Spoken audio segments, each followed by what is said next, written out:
Dollary dues. 1.4 billion dollary dues in digital revenue.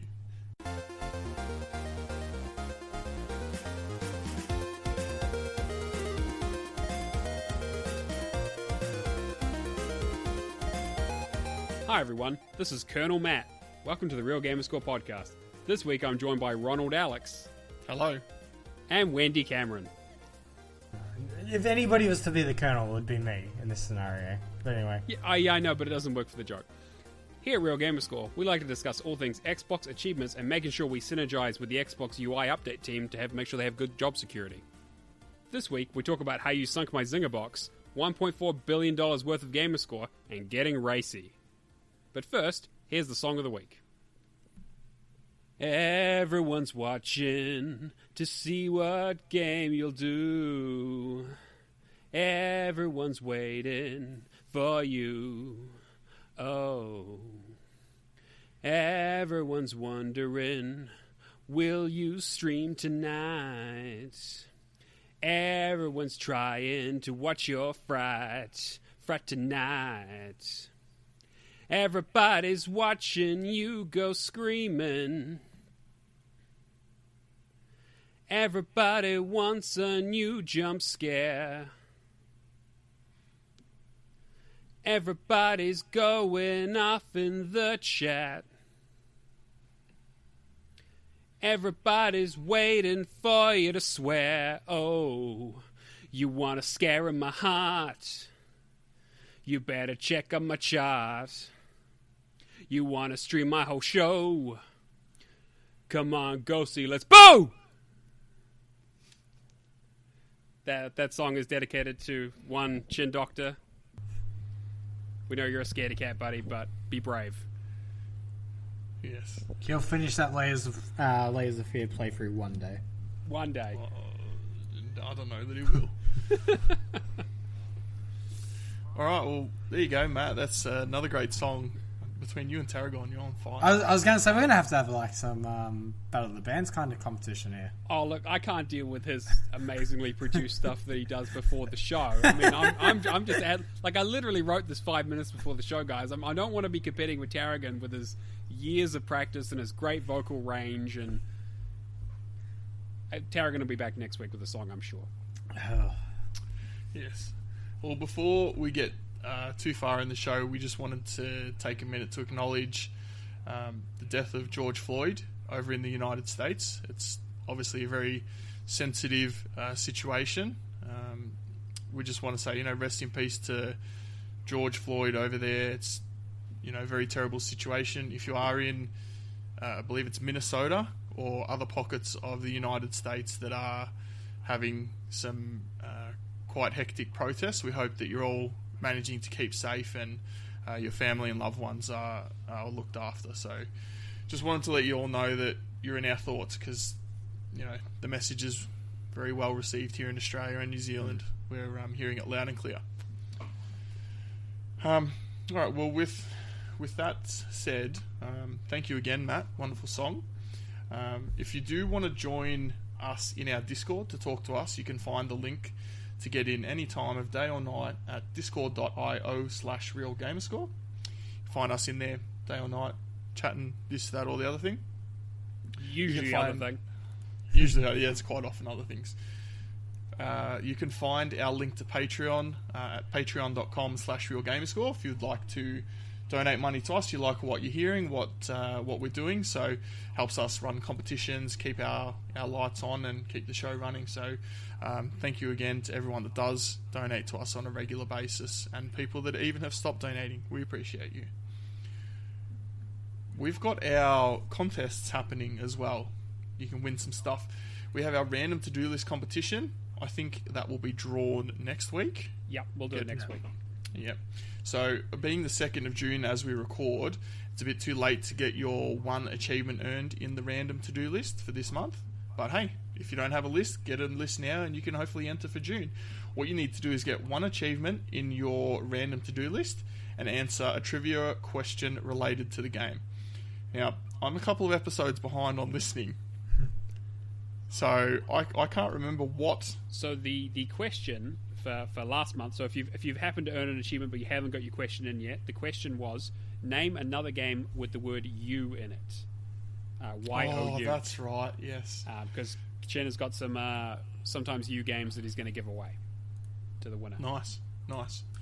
Yeah, so you send those the answer to that over to random to-do list on True Achievements, or you can send it directly to Chin Doctor.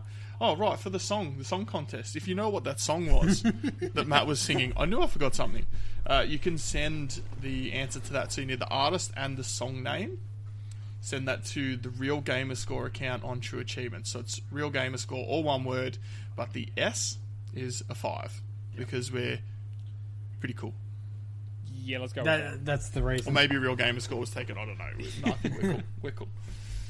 All right, so we're going to hit up the news. So, being coronavirus pandemic, not much in the way of news, but True Achievements are continuing their, what would you say, contest? Not really a contest, community challenge. It's right here in the title. Just read that, Alex. Good stuff. All right, so it's called Warboats, which is essentially like Battleship. Yeah. We're on a warboat. You're on it? We're on a warboat. We're on a warboat. No. I don't think we are. No, we're not doing it. No. So you get a grid. The picture here has got. Is it 6x6? I thought it was 5x5.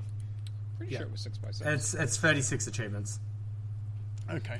I must have been looking at mine too long because it just blended into my eyes. But you get a list of a grid of 6x6, of which 3 battleships or warboats, I suppose I can't use battleship, have been placed on that Battleship grid. TM. Yeah, battleship R in a circle next to it. Yeah. So you get a list. It's essentially 36 achievements, and when you hit one, you would try and unlock the achievements around it to try and sink that battleship by earning achievements. So I presume we're all entered. I'm entered. You guys? I answered today.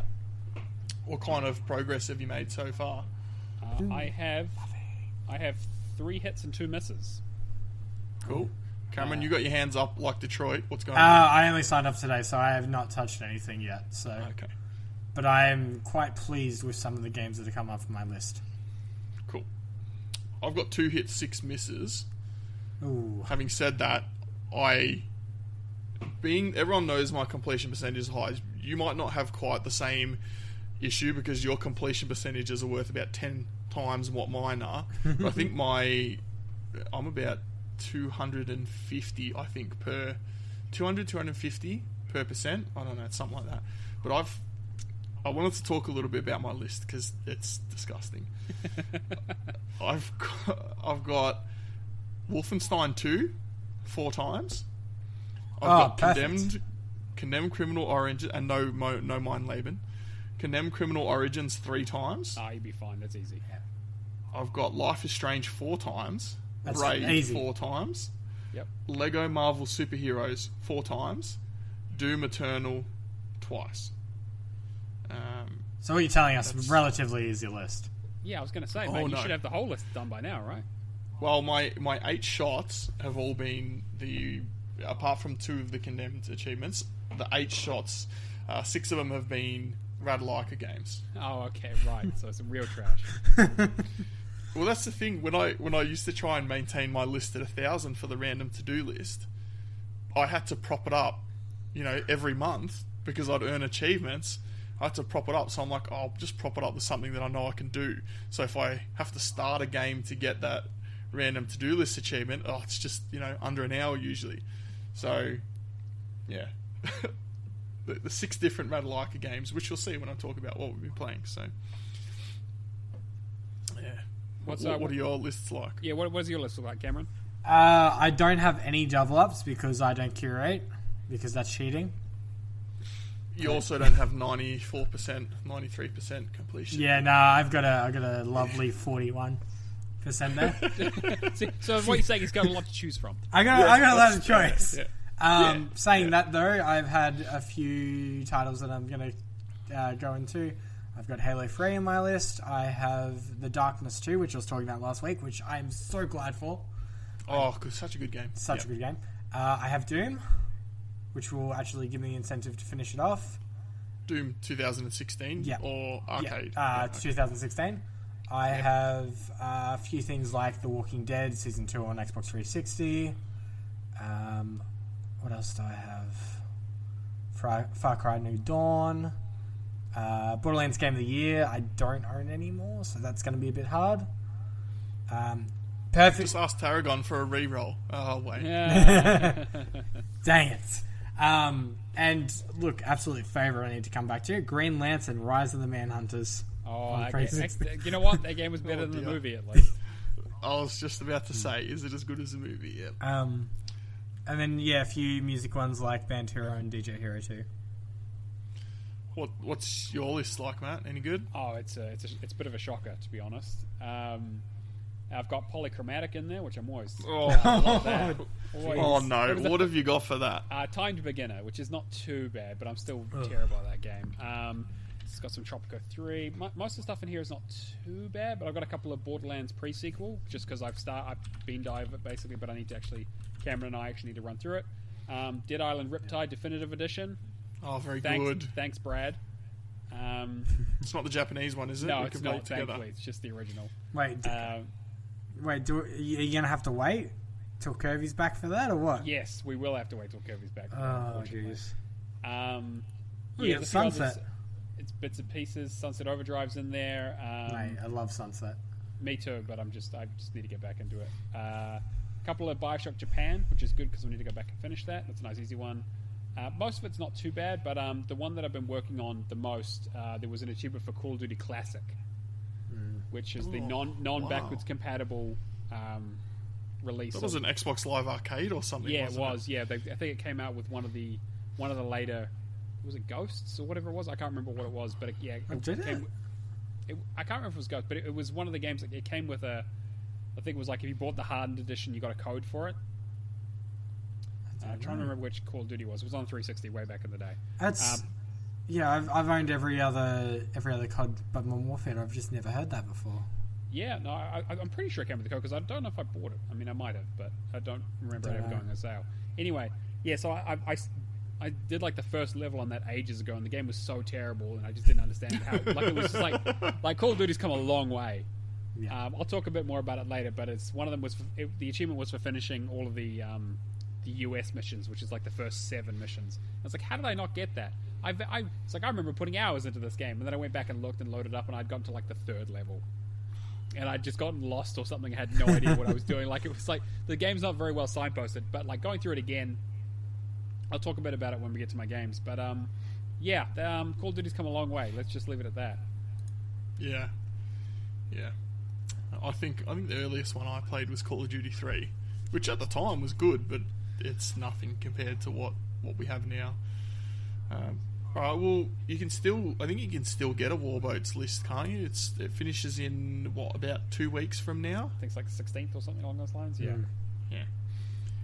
Alright, well, we've also got a new update on the Xbox, alright? Now, be honest, how many times have you guys opened up the guide and gone to go left to your profile, and you can't because you're already on the left? I just don't know what to do anymore. I moved it to the left. I was like, my muscle memory is too strong. I'm just gonna move it to the left. So I put the profile back on the left, achievements on the left, everything else on the right. How do you change it? Because I heard you can change it. I haven't. Don't tell him. But I'm like, oh. If you go to the profile screen, there should be a rearrange your tabs option under a new one under there. So just change everything. Yeah, put settings to the very left, put your profile to the very right, mate. It changes with when I was part of the alpha program, like inside program.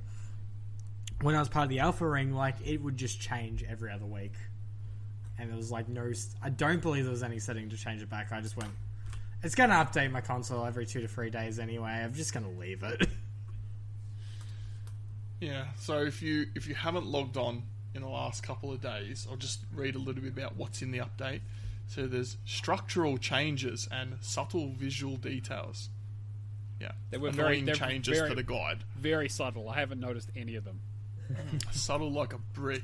Yeah, so your notifications are now under alerts. Friend suggestions are under find someone, and party and chats incorporates party messaging and invites in a single location. Look, I don't know. I used to think early days the updates we were getting to the console were actually meaningful, But now I look at this, I'm like, this is just updates for the update's sake. Every time we talk about this, I just think of people used to complain that Facebook would update the UI every 6 months, right? And what people fail to realize is that if you have a team of developers who build something, they need to do something for the next 6 months while you're building a new console, right? Yeah.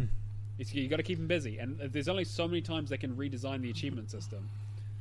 So some of them, someone has to go in and change the icons every now and then, and then someone leaves and some new management comes in and says, "Scrap all that, start again." Like, it's just good job security. I never thought of it like that, but that's actually a really good voice. Anyway, suffice to say, I'm not wrapped with it. I'll try and change it back to what it was. I actually can't remember. I know the profile was on the left. Profile was very left, and then it was achievements, wasn't it? Yep, that's what I've got. Or messaging. It's like profile messaging achievements or profile achievements messaging. We'll get an update, and we'll go back to the 2013 version. I'm going to be typing into Google old Xbox dashboard, and I'll get like the blades from 360 or something. I'm like, that's not what it was. We can hope. Someone will make an Xbox Through the Ages video. They always do that. There is one for Xbox One. It's like everyone that I hear talk about the layout, they're like, "Oh, I love the blades. The blades are the best." And this one of the update before this was like, "Oh, so you want vertical blades?" No. I don't want vertical blades. I want sideways blades. Anyway. It's not exactly how they wanted it. Scrap everything. We start again. Yeah, exactly. Yeah. Get some new developers in. Get a new management. Get it done. All right. Interesting one here as well. Next news story. So, Xbox gamers have spent more than 1.5 billion with a B on ID at Xbox titles. Correction, 1.4. What did I say? 1.5. 1.5. I just translated it to a different currency. In my it's mind, Australian dollars. Yeah, it's fine. That's just 20 million Australian dollars, mate. Practically. Dollary dues. 1.4 billion dollary dues in digital revenue since they came on in 2013. That's sounds not bad. Not bad. Good sounds size. Not bad. Good size. Good size. Yeah. But if that's like 7 years, that's like what's that? 200 Do the million math. each. Better than Kirby's quick maths. It's like 1 billion per year, right? Yeah, that's Kirby maths. That's it. Yeah. So I think that's a really good thing. I'm going to relate it back to our friends over at PlayStation that always say, "Oh, Xbox has no exclusives." I mean, $1.4 billion says otherwise. Yeah, and I'm pretty sure like most of that is Kirby, right? That's he's bought at least half of that is Kirby himself just buying every single game that comes out on ID at Xbox. He would be propping up the industry. Yes. Do you guys find that this generation of console that you're playing indies more? Of course. I mean, I think that part of it that was the whole point of ID at Xbox at first, right? Was originally with the 360, it was basically like a cartel, like trying to get your game on the Xbox Live Marketplace was like famously difficult. You had to get a publisher, like you had to jump through a bunch of hoops. They made self-publishing like impossible. And then even once you were on there getting any kind of marketing, like if you went on like the Summer of Arcade or whatever it ended up being, like if you weren't like Braid, Super Meat Boy, or like Isaac, I think it was basically, then like you or Hexic. Yeah, exactly. Yeah, well, yeah. Then it was super, super hard to get seen unless you were a company like PopCap or something, that had a larger presence that eventually got bought by EA. So yeah, I definitely think I think it's been a good thing for sure, and I've played a lot of indie games. Like, I mean, if we think about like looking at my gaming split, because I do look at this every now and then of just like where my games have come from. So I played the 360 for what year is it? So 13 years. I've been playing the 360, and I've completed 658 games. For the Xbox One, I've been playing that for about half the time, 2013, 7 years or so, and I've completed 529 games. It's almost like it's a 60-40 split almost, like it's and half the time. So I've definitely been playing a lot more games on the Xbox One. I mean, sure, a lot of it's like the indie games are trash, sub 3 hour completions, but yeah, I've definitely been buying and playing more indie games than ever before, and I'm really glad that I have, because I've gotten to experience a lot of cool stuff that just I would have completely missed. Yeah, I agree. I'm with you as well. I think when I think back to, I think it was 2013 when the Xbox One came out. Yeah. I was still working at.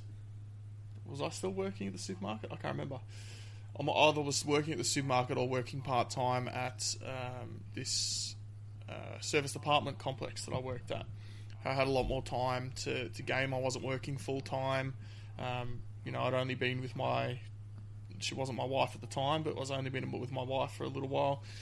I had a lot more time to play games than I do now. I'm not complaining about the time I have now, because I have plenty of time to play games now, but it's not the same. Having 3 to 4 days off per week to play games, plus time on the days that you are working. So in terms of time, you can start an indie game and you can finish it in 10 hours, 20 hours, 1 hour. Whereas you look at the AAA games and 100 hours, 200 hours, 300 hours, purely from a time standpoint, in the time that I could pick up Assassin's Creed Odyssey, I could finish 10 to 20, decent indie games. Obviously the Gamerscore is a factor, but even if you take that out, you have 10 to 20 totally different experiences. And that's obviously not to say that Assassin's Creed Odyssey is a bad experience, because from what I've heard it's not, but to invest that much time into a game, it's quite daunting. I do look at the achievement list when I'm thinking about getting a game, and it's like, I could take a punt on a 100. I'll never pay $100 for a game, but could pay $100 for a game at release. I don't know if I'm going to like it, or you pay $5, $10, $15, $20 on an indie game. It's generally a shorter experience, but not necessarily a poorer one. Yeah, and I think that tends to fit into as the average gamer age goes up, as they become adults. I mean, 10 years ago the average gamer age was in the sort of late 20s, early 30s, whereas now it's getting towards like mid 30s. People have grown up with this kind of stuff. People have less long periods of time where they can play games for, and shorter, cheaper experiences are more sought after in a lot of ways. I mean, like, obviously, there are the people who buy your Maddens, your Call of Duties, and just play that for an entire year and just over and over. But for people who actually, exactly right. But there are people who want shorter experiences, and like I've talked about a few weeks back around how Portal is almost the perfect experience in itself, and it's like it's a 2-hour game, does exactly what it wants to do. And it just does it really well, puts in the humor, ties it all together with a bow, puts a nice song at the end, done. People talk about it forever and say it's one of the most revolutionary games in terms of first-person puzzles, etc., etc. And there's been heaps of pretenders to it. And I think that recognizing that it's okay for your game to be short, or at least you don't have to pad your games out anymore. Like people don't want padding most of the time. Yeah. I presume you're in the same boat, Cameron? Yeah, pretty much. I'm trying to think back to 360 days, but realistically, back in 360 days when the console was just that, all I really did was play Call of Duty, Halo, or I think the only other thing I ever played was Banjo-Kazooie Nuts and Bolts. Oh, that classic game that everyone likes. It was bundled. So, Right, yeah, fair enough. Bundled with what? The console? Yeah. I'm trying to think what came with it at that time. Because I got one of the white ones. The 60 gigs. I'm pretty sure. Did you get 60 or... No, 120. I think there was a 60, wasn't there? Probably the 120 with the Elite. Nah, it was the way before the Elites. Trying to think which one it was. Yeah. They came out in 2040 and 60 gigabyte. Those. I want to say the old fat white ones. 2009. Would have had my first job at KFC around that time. KFC, oh man, I love KFC. Back when I was like 15. Twister, extra sauce, man. All right, look. look, I went to KFC for the first time after the lockdown. Finally got out, and I went there. I was like, "Oh, cool. Can I get a Zinger burger?" Like, "Oh, we're not doing burgers." I'm like, "Why are you even open then?" What? It's like, Twister. Yeah, Twister. Yeah, I was like, can I get a Twister or like, can I get a burger? Can I like? That's like, no, we're only just doing chicken pieces. I'm like, look, What? KFC chicken pieces are good, but like, if you don't have like, if you're missing 75% of your menu, what are you even doing open? Anyway, I was trying to get chicken to the masses. That's reasonable. That's very reasonable. A reasonable complaint. That is some straight up. Yeah, no good. I just wanted to make my own double down in my own house. This guy's probably just standing there, just like, I've heard this all day. Like, just I wasn't mean to the guy. I wasn't mean to the guy. I was just going through the list of things. Being like, oh, can I get this? Can I get this? And he just had to keep telling me no over and over again. And I was like, all right, man. I know it's not your fault, but like I had 5 things on the list here that I wanted, and I've got none of them. So you're gonna have to go with a 3-piece quarter pack, which is not the worst. But it's not the best either. No. And I'd also been sitting in line for like 30 minutes because of course there was a million other cars trying to get KFC at the same time, all being told the same thing. So anyway, but yeah. And this is why I love the fact that I worked there for how long? At least 5 years over the 2 stints, and I know how to make everything from scratch. Oh god, I need all right. I may need to hit you up for some original herbs and spices. I've just started some slow descent into obesity, but oh well. Anyway, before I completely lose my chicken mind, what are we talking about? Something about video games? I don't know. Something about Pizza Hut. Pizza Hut? Yeah, same diff. All right, Kentucky Fried Chicken and Pizza Hut. That's fine. Same company. Spending $1.4 billion on KFC. Oh yeah, I mean, but KFC, never came out with a quality title like Sneak King, so yeah, that's clearly. I don't even know what that is, but they came out. Oh with my Twister god! With extra sauce, so that's all it is, mate. So, Zinger burger, yeah. Want to get one of each, mate. This is just if you're an Aussie, it's like Zinger box, yeah. You gotta follow the. I know this is completely off topic, yeah, but you gotta follow the Facebook groups that are just like chicken fried fellas or something like that. And they go to the different chicken fried fellas. I'll find the group. There is a group that my brothers invited me to back when I was a restaurant general manager. It's called fried chicken fellas. Fellas fried chicken. I'll find fried it. Fellas I'll chicken. find it. But what's on this page, Cameron? I'm suddenly just. Oh man. Sorry, fellas and fried chicken. There we go. Okay, that makes grammatical sense. Okay. And it's just people. What's on this page? Just people putting in reviews of like their favorite KFCs, like this. Read us one. This Read guy, us one if you've got it there. KFC Mildura update. Swear word packed. Chips fresh. Fry on. Love heart. Would fry again. Yeah. Just stuff like the 28-year-old male. What is your favorite fast food meal, and why is it the KFC Zinger box? Yep. Then there's a photo of a chicken coop dressed up to be a KFC restaurant. Yep, saw that one. Yes, R56 Cooper posted that the other night when I was boosting Need for Speed Hot Pursuit with him. Oh man. He's like, I don't know if he goes, do you have a not safe for work channel on the I'm like, nah. He goes, I want to post this thing, but it might be a bit controversial. I'm like, look, it's not nudity or racism or anything. He's like, nah, nothing like that. I'm like, oh, yes, fine. I'll look at it, and if it's bad, I'll delete it. And he posted the KFC chicken coop, and I'm like, that's fine, Coop. Don't worry. Yeah. Just stuff like this. America, obesity is slowly killing us. McDonald's, absolutely. We'll remove the supersize option. Subway, loud and clear. Here's some fresh fit options. Taco Bell, couldn't agree more. Try our new protein bowls. KFC, here's a chicken donut sandwich. Enjoy. Yeah, I mean, it's true. Yeah. In the eternal words of Ronnie John's half hour now on television. I love the Ronnie John's half hour. I'm so glad that made it to New Zealand. This is one of the best shows ever. It's KFC is all about it's licking and fingering good, as he says. Oh man! All right, so we're going to get further sidetracked. Yeah, I don't want to start nothing, right. but So where do you put gnocchi? Well, I mean, it's a hard one because it's a potatoes. It's not pastas. It's pasta. potatoes. Potatoes. No, I don't want to start that nothing. But anyway, yeah, I'm not. Yeah. Yeah. God, that whole. I mean, And then Heath Franklin's chopper. yeah, Choppy is like I see him every time he comes to New Zealand. Like he's so funny.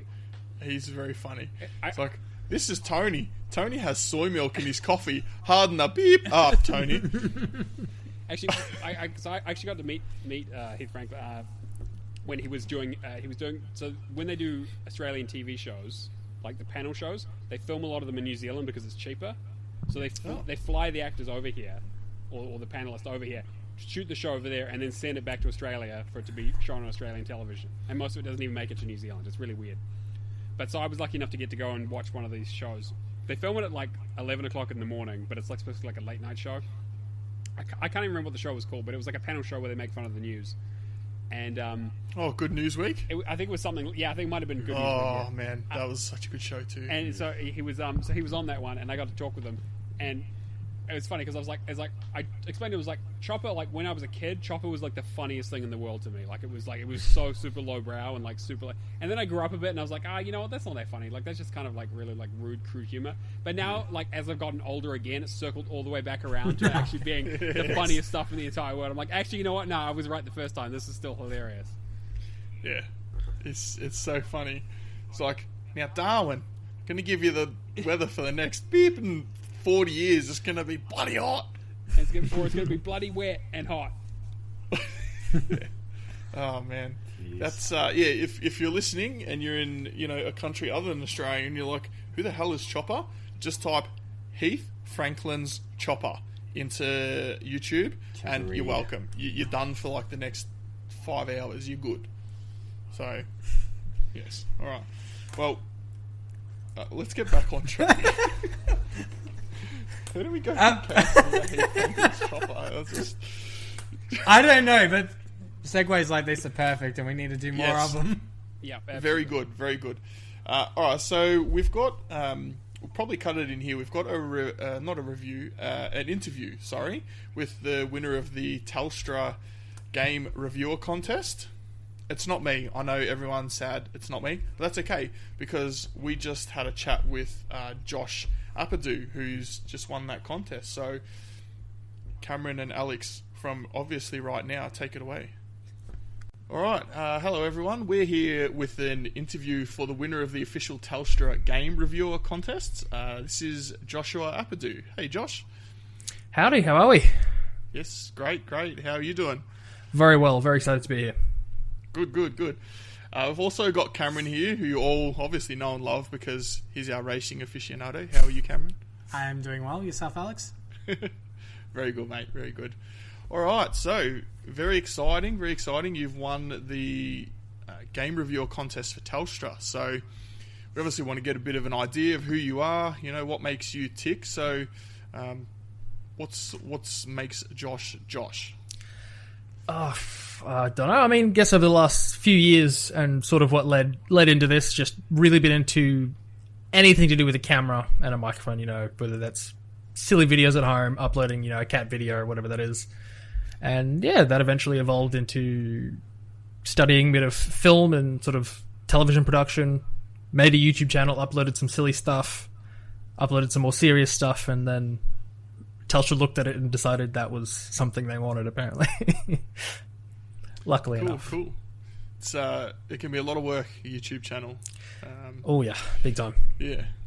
So I guess maybe something I didn't put in the question list to you. What's your YouTube channel all about then? What kind of videos do you have there?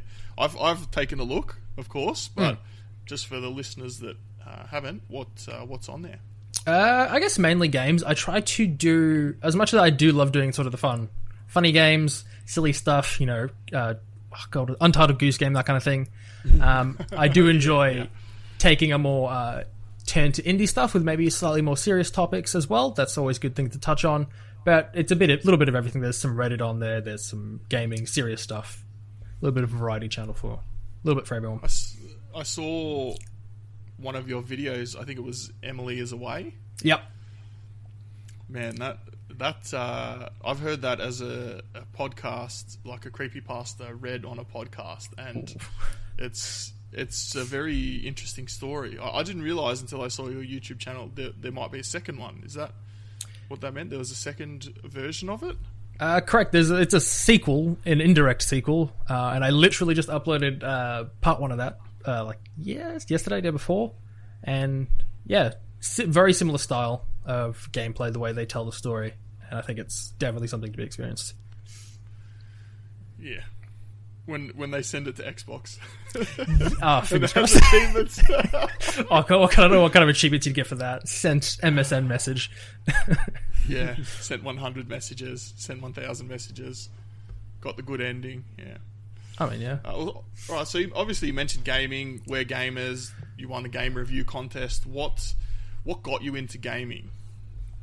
I don't know. I feel like as a kid, books, as fun as books were, they weren't quite there. And then TV shows, movies were kind of a different realm, and I needed something a little bit more engaging, just being a bit more of a hyperactive kid. I needed something to keep me entertained a bit more, just more. And I think then that's when I discovered my first console, quote-unquote console. It was a PC, and there was some games on there at that point. I think first is like the original Harry Potter games on that. What? And it blocky PlayStation 1 style big games? time, even more blocky, because up until the fourth game, the PC versions were completely different from whatever was on PS1 and GameCube and everything else. So I went through that. I didn't even know they were on PC. Wow, okay. No one did. And then when I went to school and told people I was playing Harry Potter last night on computer, like, what? You sure?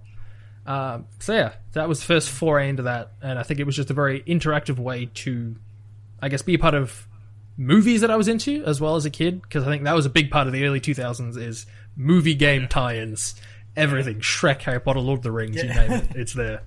When the seventh Harry Potter book came out, I actually pre-ordered it at my university bookstore, and I didn't pick it up for like 6 months because I'm like, I'm not ready. I'm not ready for this story to end, you know. You can't end now. And then I picked it up and I like read it. I got up early the next morning and I just read it cover to cover, and it's, man. I'm pretty sure the day or two before we were discussing it before it hit the stores, and I'm just like, I bet you this, and this is going to happen.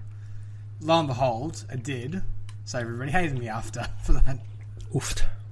But it's just like, well, I'm sorry for being right. If you try and tell me you picked Harry as a Horcrux, I don't believe I did, legit. Yeah, okay. Look, I said, I reckon his Scar is a Horcrux. But, I mean, Scar and him is pretty much the same thing, yeah? For the most part, except one would have just been blemish removal. Maybelline can get rid of that. There you go. But I kid you not, I guessed it, and then people were just like, how? I'm like, I mean, lucky it just guess. seems obvious. It didn't seem obvious to me. Okay? Okay, well, I'm sorry. So you were saying, so you did a bit of studying into media. Yeah. What do you have any like professional qualifications from that, or? Funny about that. Unfortunately, no. I did study it, and I think about halfway through, I'm like, yeah, not for me. I kind of left it as it was. I failed a couple of assignments, but I think I got the bulk of sort of what I was interested in that, which I probably should have just looked online and saved myself, a couple grand. But I learnt the basics of the camera, the mic, setting that all up, it was really interesting. Yeah, that's one thing I kind of wish that I had done at uni, but it's totally unrelated to my degree. I did a degree in commerce, which is essentially accounting, economics, that kind of stuff. But I would like to learn more about it, the editing part. Like I said to you before the show, I can do some light editing. I can edit my Rocket League clips together, but nothing like high level. I can do a what do they call it, on one of the cuts that like shades in. You're like, oh, it's not a wipe, it's next level. It's better than a wipe. Oh jeez, I don't think I'm even at that level yet. Like, are you talking about transitions in PowerPoint presentation, or? I'm talking That about kind of stuff? transitions in hit film, okay? Hit film. Okay. Yeah. So have you done any like journalism, or do you spend any time in that kind of field? Or I did through school. School was a lot of sort of journalistic writing on current events, all that kind of stuff, and I did really enjoy it because it's a lot. I don't have to, as much as fun as creative writing was, I didn't have to make up as much and on my feet. It's more of find the story and spin it in a certain way, and give the facts and let the reader kind of come to their own conclusion. After that, it was a lot of like LinkedIn posts I used to write, I think, when I was a little bit younger, and sort of a journalistic style. But other than that, nothing too high grade, high level, professionally anyway. Fair enough. You have any favourite kind of reviewers or video game personalities? Personalities, yes. Reviewers, I'm very picky with. So there's one guy. What's he go by? I think Beat 'em Ups on YouTube. He's actually Aussie guy who I think moved to Texas, I believe. He does them in a really cool style, like consoles, games, all that kind of thing. And then really big on PlayStation Access out in the UK. Just the way they deliver their information and lines, I think, is just really entertaining. And that's kind of my bread and butter. I don't stray too far from, I guess, the essentials. Even personalities, PewDiePie, Jacksepticeye, Markiplier, all that kind of stuff. The big ones. They're the bread and butter. You look on your subscription feed, you watch them in the morning, and then go on with the day. Yep. What about you guys? Who are we into? I would pretty much say up the same kind of alley, except I like stem into some other news related stuff in that as well, and my stuff like Philip DeFranco. Yeah. But yeah, gaming wise, it's usually PewDiePie and just a few others. And then I guess most of our other content is just talking to the other hosts on our podcast. Okay, gotcha. I have to say, in terms of video game personalities, I watch a lot of Sunless Khan, who's primarily a Rocket League YouTuber. Mm-hmm.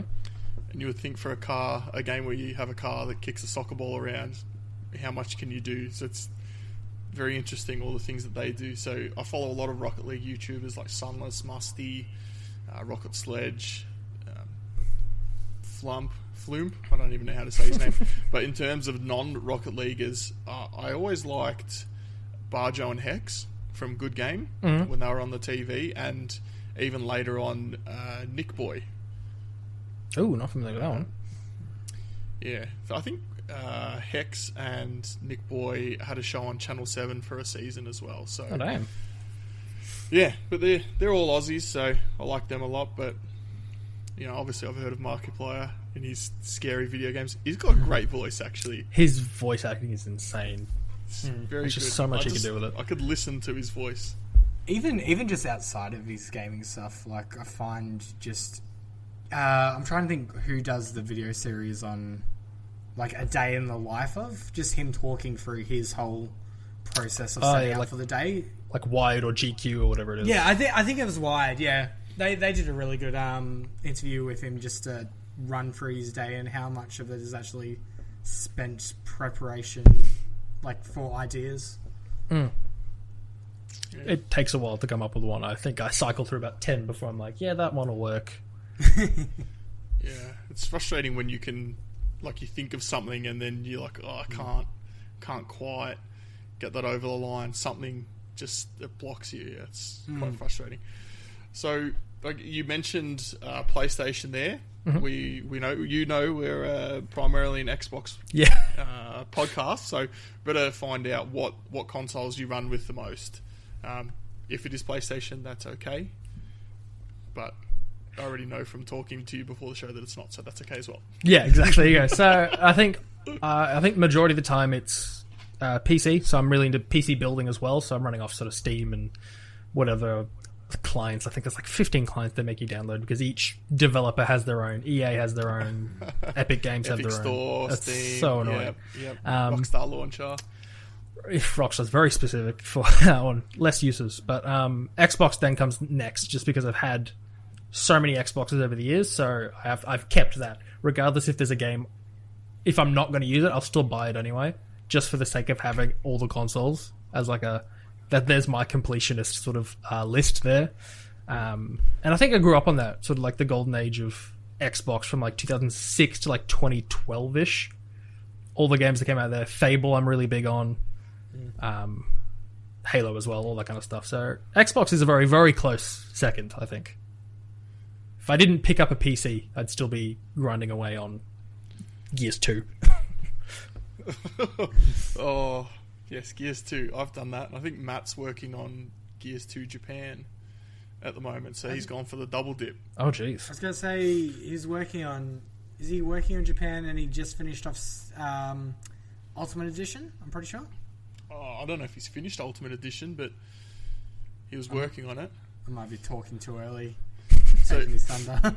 so you said you build PCs. That's right. Question without notice. You know there's a game called PC Building Simulator. I am aware. Yet to get my hands on it. I have seen gameplay. It looks it doesn't look as frustrating. It looks in the similar ballpark of like kind of like a surgeon simulator, picking up things and sticking them in. That sounds not good. But in that You just explained surgery perfectly. Yeah, that's all they do Stick in 'em med in. school. That's all they do. Just pick up a tool, throw it, hope for the best, avoid a lawsuit. But I think that's definitely something I want to put some proper hours into. It looks like fun. Yeah. Kirby, one of our other hosts, is massive into that game. I think he's finished it now. Hasn't he finished all the achievements? Oh, jeez. He's either finished it or he's working on the money-related achievement to, I want to say 500,000? I thought it was $1 million. Maybe. Yeah, I it's know earn $1 million, and then there's, I think, keep your business going till 2030 or something. Oh, God. Yeah. But you just skip day. Yeah. No one collects your rent. No one collects your electricity bill. It must be a glitch in the game. Nobody's shut enough shop. Exactly. Okay. All right. So you go, Cameron. Yeah, I was going to say, so I guess going between different platforms, how do you, like, what's your opinion of the achievement system in general? Specifically for Xbox, but then even going across to, like, trophies, going across to Steam achievements, and then Nintendo Switch having the absence of an achievement system. I actually really do enjoy the achievement system, whichever platform you're on. It doesn't really matter, but I think it adds to the value you get from buying a game. So you get the game, you've got a main story, you've got side quests, and you've got collectibles, what have you, and then achievements add just more on top of that for you to spend time in the game without kind of wandering around the game doing nothing. It adds more for you to do, and I don't know, you get more out of your dollar, especially since games these days, especially if you're going for like a PS4 and Xbox One title. Brand new, you're looking at $80, $90. You want to wring it out for as much as you can get. I think Nintendo having a lack of an achievement system, it's something they really should look at. I think a lot of people would be really into it, especially young kids and things like that. That's something I can imagine people discussing on the playground. Did you get this achievement? I can do this one. Here's the secret for this. All that kind of stuff. And I think it's a market they should tap into because that could lead to more Switch sales, I think. Yep. All right. Most important question of the day, potentially, but what do you think of Dead Island? Why are you sighing, Kate? I feel like there's a running opinion here that you guys already know. There's so many, like, if you go through all 92 other episodes, you'll see running trends of certain opinions that aren't carried by the rest of the community or any of the other hosts. Okay, so this is the make or Other break. than Alex. I like the idea that Dead Island had, and it's at the time, because I did play it when it came out. I think I even pre-ordered it at the time. Got it, played it. It was fun at the time. I tried going back recently to play Definitive Edition of it. Wasn't too much of a fan, but I think what they lacked there, Dying Light, actually picked up and fixed quite a bit. So in that zombie genre, but it's still a fun game. I wouldn't turn it down. Thank you for resonating my exact same opinion. That's okay. That's all right. I take it you don't like it. I'm used to. It's my favourite game. Oh, okay, so it is. Okay. It's my favourite game of all time, and I found out recently. Actually, Kirby told me a couple of months ago that on the website we go to track our achievements, called True Achievements, he found out that I was number 1 on the Dead Island leaderboard. Oh, damn. So in terms of, they've got, was it 500,000 users on there? I'm number 1. That's my claim to fame. So I've finished Dead Island 1 and Riptide. I've done the definitive editions of both of them. I'm working on the Japanese console variants now. Wow. Tarragon lent me his Japanese console, so I could do that. And there's a couple of other games that aren't strictly the Dead Island open world games, which fit into that series, and I finished those as well. So, yeah. I can certainly see the point that Dying Light is an arguably a better game, because it is. But, yeah, Dead Island, it's my favourite, so... So safe to say you're excited for the next one. I think there's one they announced, but we're still waiting on, no? Yeah, I think that's stuck in development. 5, 6, 7 years ago. It's been a long time. Yeah, it's been a while. It's been a while. The trailer for it was hype. It was good. It was really good. I don't know where it's at. So, I guess with that question about Dead Island, then, is there anything in particular is there a certain game series that you love in particular that you? Apart from Dead Island, of course. Yes, because I love it so much. I guess if we go in a similar style to things that we're still waiting on a closure, I suppose. Even on the Xbox side, Splinter Cell, loved the whole series, played it Xbox original all the way through to Blacklist. Prince of Persia, again, so a lot of Ubisoft. Prince of Persia, Splinter Cell, Mirror's Edge. I really, really enjoyed that when that came out in 2008. That was a very original title. The sequel, it was good, but not quite to the hype of what the first game had. And then Fable, I think those are like my staples of like things I've been playing for years, and I could just go back and not be bored, even though 100% of them and all that kind of stuff. Yeah, I've bought the DLC for the Prince of Persia game that came out, I think, in 2008, the epilogue DLC. So I've got to go back and finish that. It's on I actually have a whiteboard which has all my games on it, because I don't want to say I've got too many. I've got about 50 games, but some of the other hosts have got 1,500 games. So it's as a backlog. But yeah. Oh jeez, I don't even want to look at mine. Don't get me started on my backlog. It's horrible. Yeah. All right. So obviously the whole reason you're here, we've got to know you a little bit, but the Telstra Game Reviewer contest. Obviously, you submitted an application. That's how you got into being the winner. What can you tell us about your application? And do you have like any ideas, maybe what set yours apart from other people's? A slight idea. Obviously, I don't see or know any of the other applicants. That's like a privacy thing. So on my channel, I had a little stint at the beginning of I think January, where I was just watching. Just reviews left, right, center. I don't know why. Just reviews and sort of game news stuff. And I'm like, screw it, that looks like fun. I'm going to go ahead. I'll try to do something similar, make a little set, light it properly, give a little opinion and clips and that kind of stuff. And I made sort of a little list video of, I think the one they liked was 6 games that take like really time consuming or take up your time or something like that. And it's a little sort of article video on that. And they liked the fact that I had listed them all off as a group, as opposed to just, here's Dead Island, here's my thoughts on Dead Island, here's Dead Island review, as opposed to that. So grouping them into a theme or a category, might be something like games that make you think, games that are beautiful in their own way, indie titles, that kind of thing. And I think as well, just the production quality I brought to that, it's not just a static shot, me talking, and then it ends. It looks higher budget than it really is. And that's, I guess, the look I go for.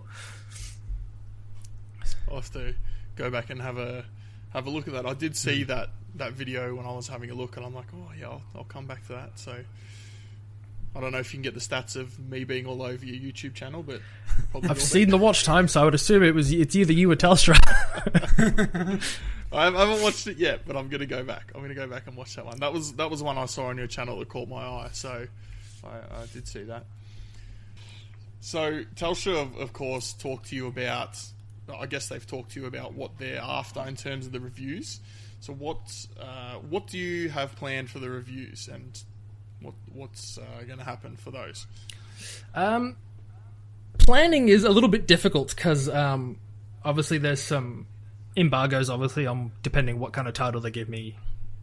Like, for example, I don't know if I will, but on the off chance they handed me Cyberpunk 2077, there's a lot of issues on can they tell me that in advance? You know, they'd be very strict on you get it for 3 days, 4 days before it releases, and then the video goes out on X day or something like that. But in that regard, I just try to bring a more personal feel to it. So what a lot of the feel a lot of YouTubers have managed to capture with their audiences, as opposed to it feeling like an IGN review, for example, where it feels like a corporation has made it. So trying to bring it a bit more down to earth in that regard, keep it very lighthearted, but still giving, I guess, the information to people if they are looking to make a purchase. If, you know, it's someone young and they're like, just got their first part-time job, I'm looking to buy this game. You know, is it something I'd be into? You know, not trying to mislead as well, I think is very important, especially with games. Yeah, there's enough of that. Oh yeah. Speaking of Dead Island, the Dead Island trailer, of course, in the first instance. But so, do you get to choose the games, or are you told which ones to review by Telstra? They do tell me, so I get about, I want to say, preferably it's about a fortnight's notice of obviously which game we're looking at next, because obviously these reviews are coming out on the goal is a fortnightly basis. So I get about a week and a half to 2 weeks with the game, and then filming sort of gameplay and commentary with that. But they do kind of hand down the titles as they come. I wish I could choose. That'd be a lot of fun. I'd be picking some very, very high-end stuff. But it is, at their discretion. Okay. And you said the first video's been picked? And correct, yes. So we're in the middle of production on that one at the moment. And if for anyone who hasn't seen any of the articles, we are looking at Minecraft Dungeons, as it's a very recent release on Xbox, and Xbox Game Pass, which I've recently gotten into, and I've fallen in love with it, of not having to... Oh, so much value. It's so good. So Game much Pass value. is the best. Necessity at this point. Oh, yeah. Easily. Yeah. Well, I guess that's kind of a good segue to one of our last questions. So Game Pass, obviously going to be a huge thing for Xbox going forward. You know, the new consoles on the horizon, the PlayStation 5, the Series X. Who knows what Nintendo's doing? They're probably just chilling. But what consoles are you going to buy? Are you going to buy all of them? Are you going to get any of them at launch? What's your plans for that? I think the plan in the end is to have all of them. That's definitely not going to happen day one, as much as I would love it to, as money. I am leaning about 70% Series X, mostly because of their backwards compatibility. It's like the biggest selling point for me. Because as much as I would love to have the greatest TV unit that can fit every single console and have it all plugged in at once, I will need to pack some of them up to fit something else in, kind of thing.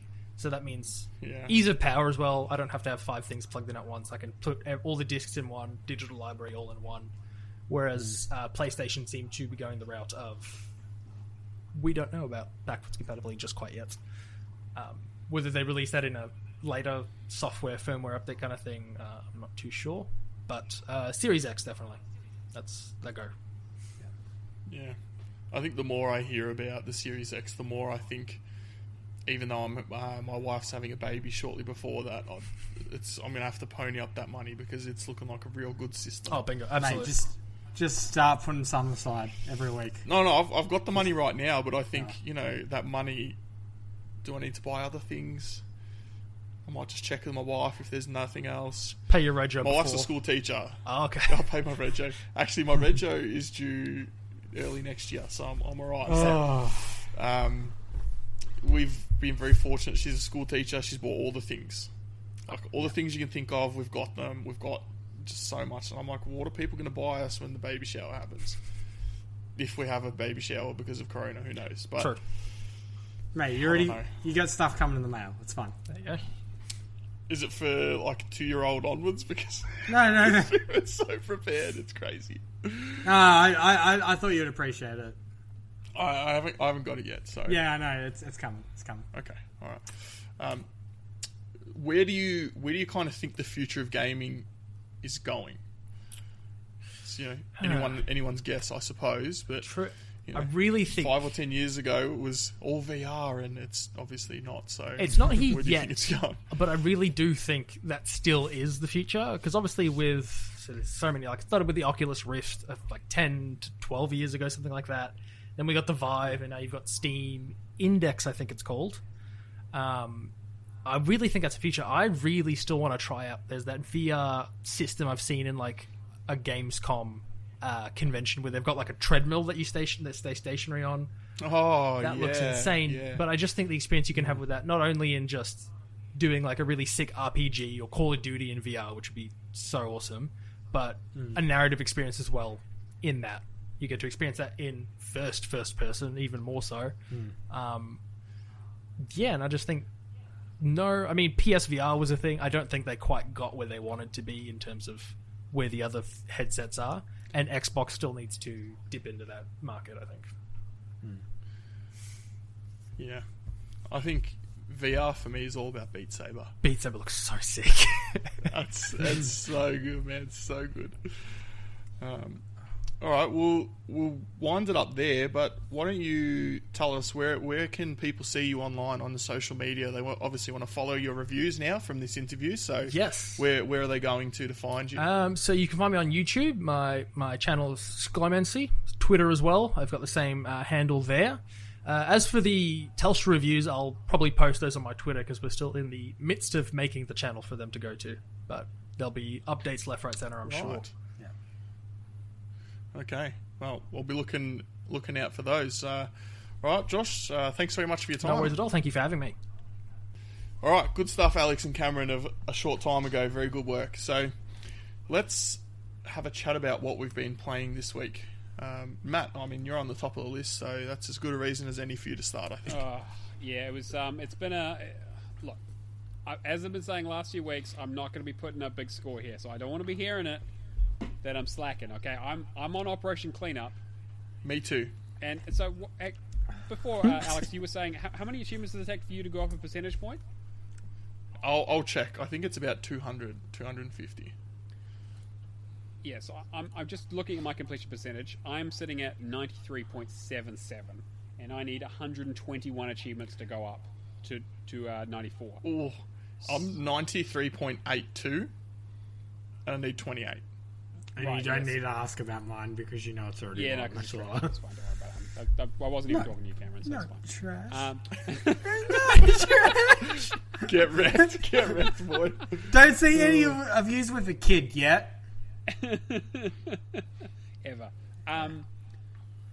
So it takes, it's about 125, so it's a fair amount to get me up a percentage point. It's about 500.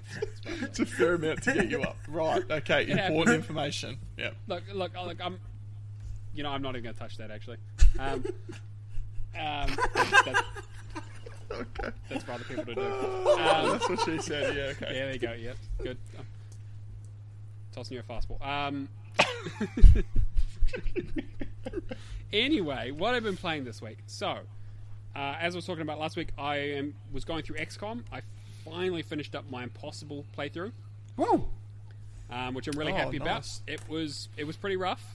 I cheesed it as much as I possibly could by just reloading and trying to get the best possible troops and trying to get as many snipers. I ended up with I got 3 perfect snipers who had the perfect aim of 148, I think it is, maximum aim or something along those lines. So they pretty much almost never missed. And I had one who was he was decent. He had 130, so he was fine. So I had those, and I had 2 heavies, which had almost had 100 each of aim. So I pretty much never missed with anybody. I wouldn't say it was a cakewalk, but it definitely was. Once I got the ball rolling, it really it picked up steam really quickly. That last mission, I just completely bulldozed over in an hour. Really, really good game. All I've got left to do is to do my 3 other playthroughs, one of which needs to be on Iron Man Classic, which I've started my Iron Man Classic playthrough, but I did the first mission and I was I don't know if I can keep doing this right now. It's way too intense because, again, hard to do backups, really easy to mess up. and just one simple mistake and suddenly you're basically back to the beginning. So it's not the kind of thing I want to be playing right now when I have other things on my list with things like warboats. How long would it take realistically to do it? Like just that one achievement? Just that one achievement? Like if you had a perfect run and you didn't make any mistakes, you could probably get it done in 15 hours. Okay, so you could pretty much go clear mine over a weekend and try and...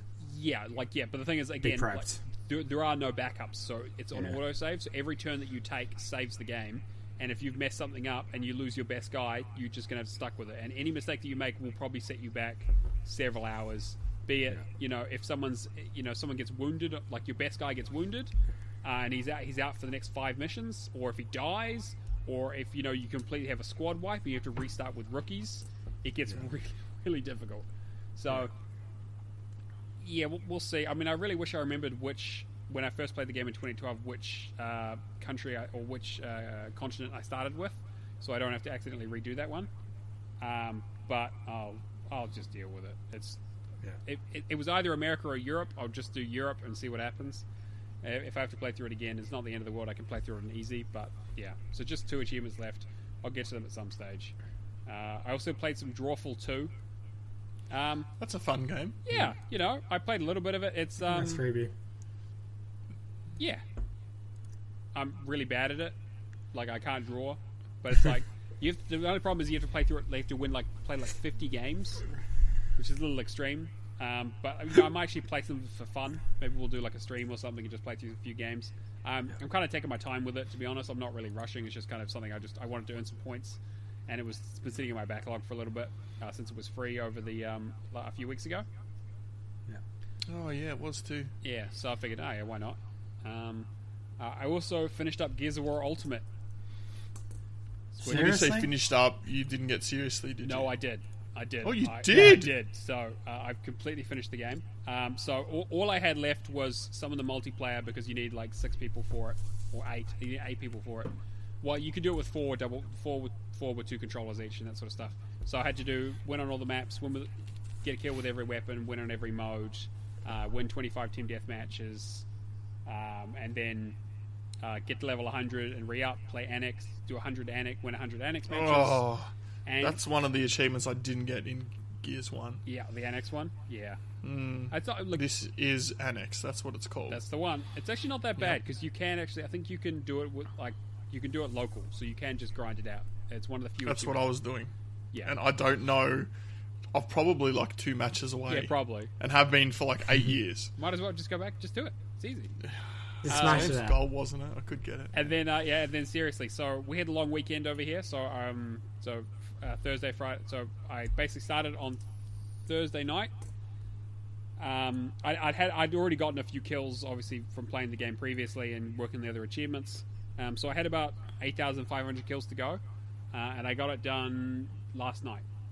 So I spent basically the last 4 days just working on it. How did you do that? I did some of it just by myself. I double boxed it. So I did the Nash's 2-on-2.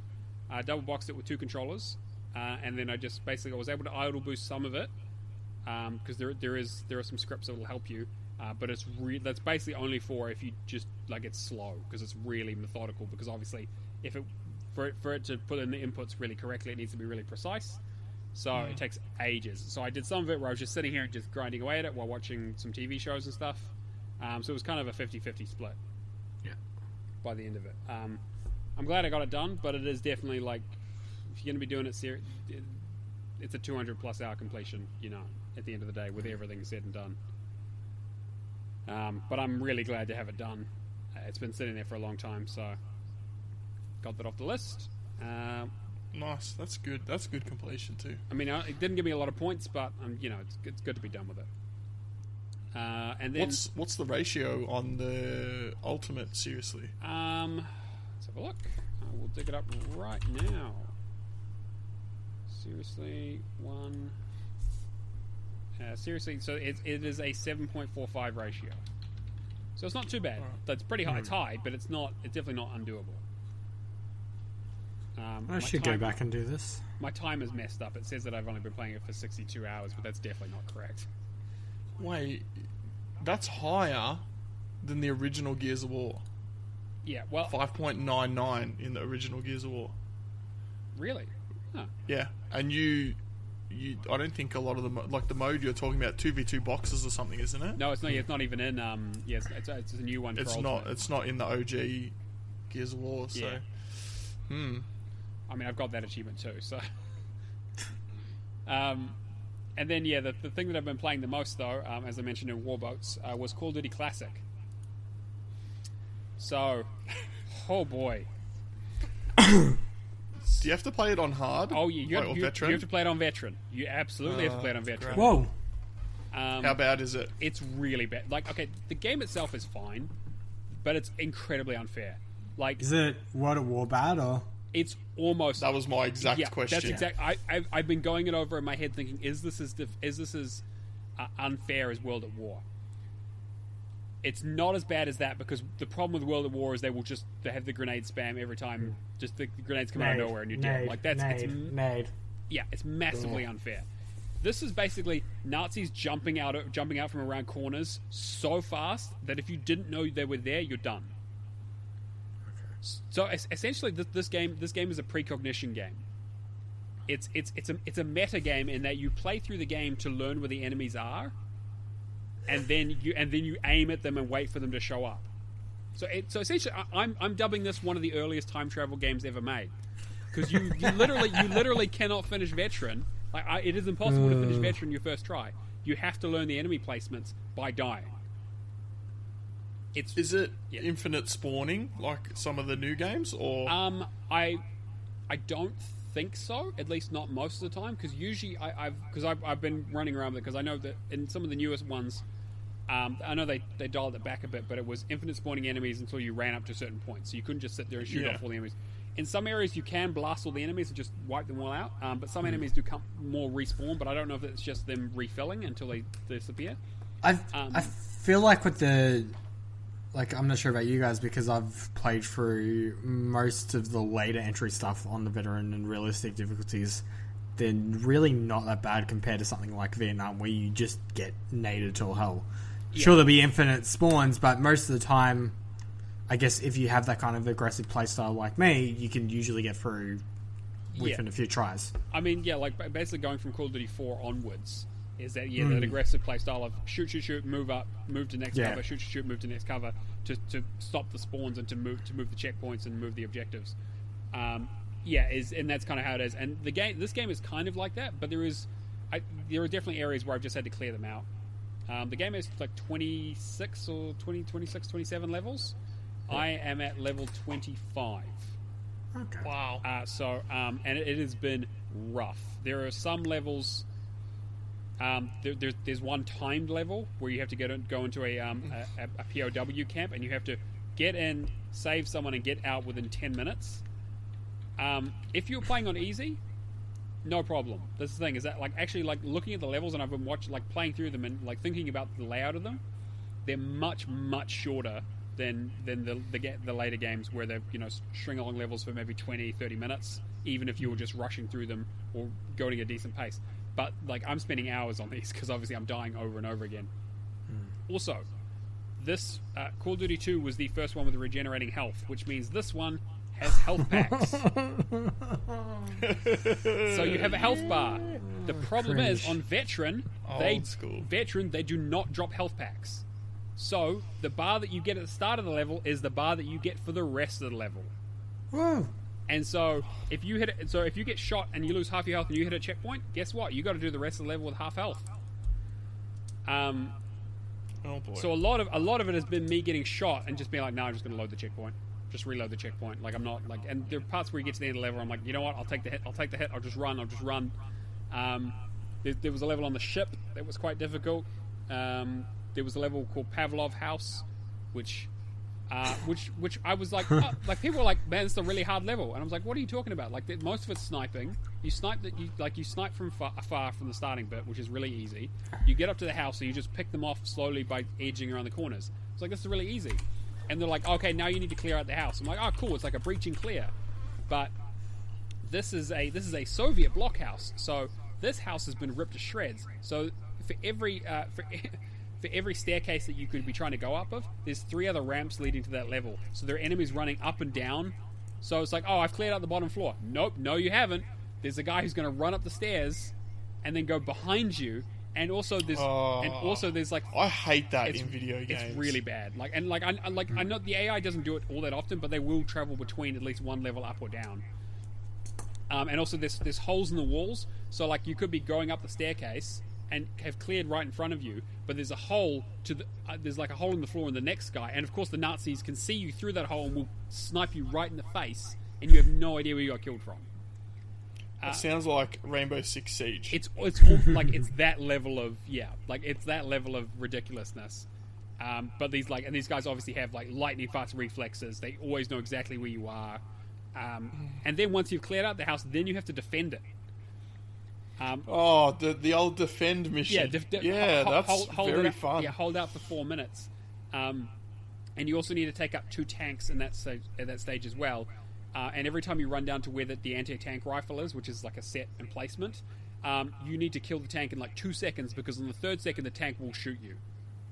Yep. And also it controls really badly because it was made for PC and ported very I'm having fun with it, but man, is it like it's dated. It's really like Call of Duty's come a long way. I'll be happy to be done with it because it's been sitting on my tag for like God knows how long. Since like probably like 2012 or something ridiculous. So there's a German stack as well. Yeah, I'm probably good. I mean, I'm not buying any games this year, and that's definitely not going to be one of them. Oh, what did Cameron say 3 episodes? I'll buy it for you. I'll gift it for you. Yeah, no, don't you dare. Yeah. But yeah, so it'll be good to be done because it's one of those 360 games that's not backwards compatible. So yeah, I'll get done with it. Throw it away. I've got 3 missions to go.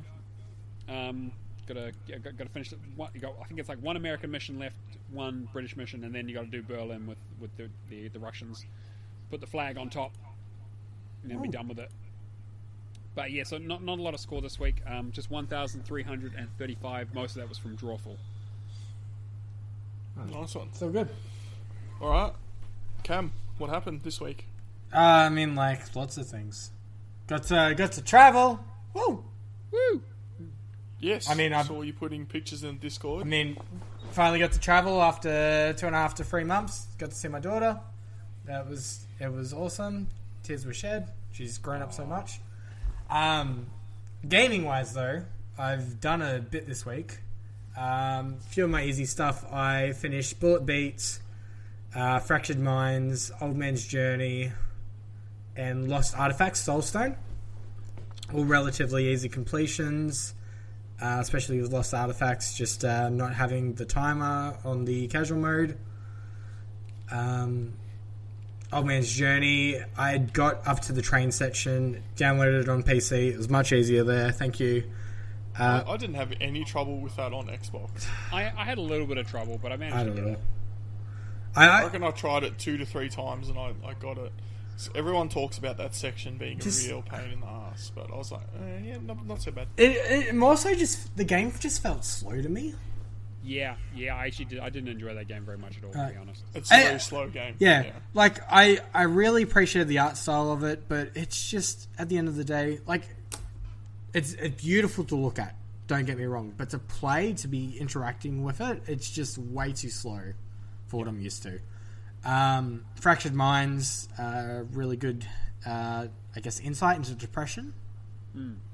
Well, I think the thing that stands out about that game, I think it was made by a 16 or 17-year-old girl who had suffered mental health issues. So, I mean, if you look at the game, to be honest, if you looked at the game in a vacuum, it's not all that. It's not graphically groundbreaking, the gameplay is not groundbreaking, but when you think about it, where it's come from. Think about the themes and that. It stands out more. It's quite impressive, A teenager made this game. A teenager got published on Xbox Live, man, and other platforms. That's awesome. Yeah, I think that's really good. And obviously, ties back to the idea of Xbox. Too. Yep. Ties back to having that accessibility in games. And it's been added to Game Pass now as well. That's how I played it. That would be a good win for... I hope she gets some of that because Yeah, that's cool. So it'd have to. Bullet Beat did... how do I describe this? Kind of just like a, I guess, Space Invader kind of like music rhythm game, I guess. Relatively easy, except for the 1000 combo. I kept on getting to like 980, and then there was no enemies there. My multiplayer would cancel out, and I'm just like, why? Probably spent the most time on that achievement, probably like half an hour, but everything else was relatively easy. Except you may need a guide for level 5. There is this like wall of squares that comes down, and you think you're doing damage, and I'm sure this would be the kind of perfect game that Kirby would think, oh yeah, I'm killing it, but without those sound cues, you don't know what you're actually meant to hit. Other than that, I have 5 more achievements left to do on Halo CE, just level specific stuff. Have you done the library? Yes. Heroic without dying? Yes, I have. The only stuff I need is 2 betrayals, 1 with the Maw, and I'm trying to think of the other 2. It's been well documented, my hate relationship with the library on Heroic or higher.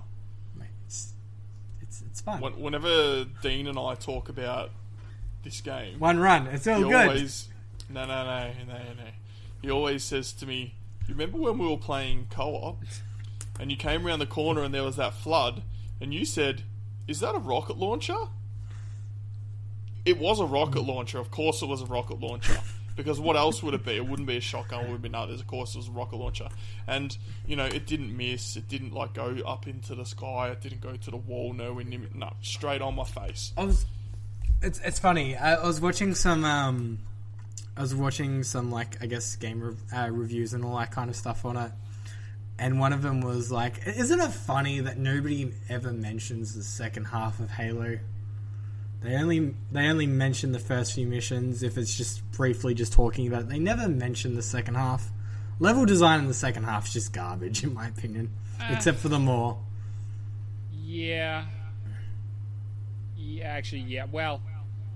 It's just so confusing at first. There are good Halo levels and there are bad Halo levels throughout the whole series, right? I mean, like Halo 3, I think is pretty much Halo 3 is like top tier, like almost all the way through, except for the second to last level. I might be slightly biased and say ODST may be ahead of it. Oh, actually, yeah, I would say so too. I like ODST, but yeah, 3 and ODST top tier.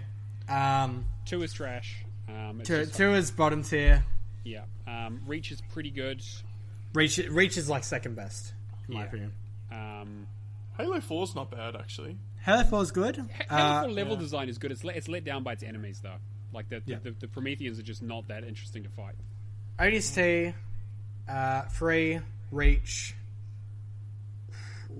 1. I'm gonna be controversial. I'll say 5. I haven't played. Yeah, okay. I mean, there are. I'm not basing that off story, so don't at me. Yeah, okay. But just purely on gameplay, on visuals, that kind of stuff, I reckon it was done beautifully, but it just didn't have the strong story. I want to say CE. 4 CE, then Halo 2. I think the what's the word I'm trying to say?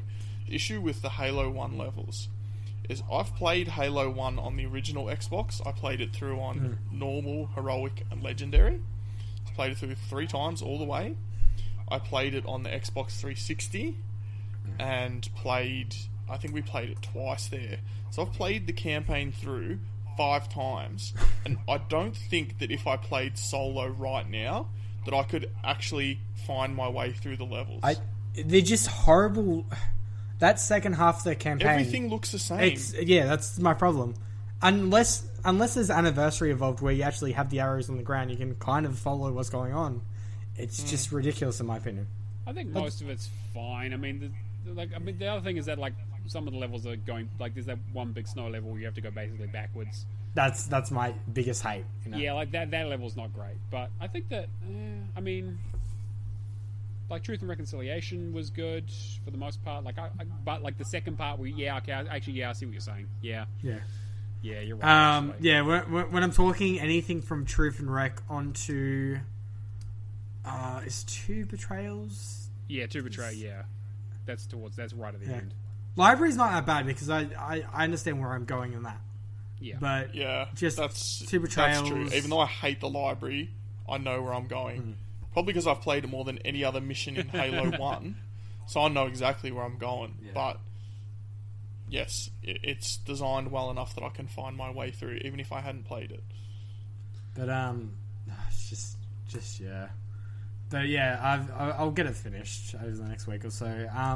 Also went back and did some more Destiny 360.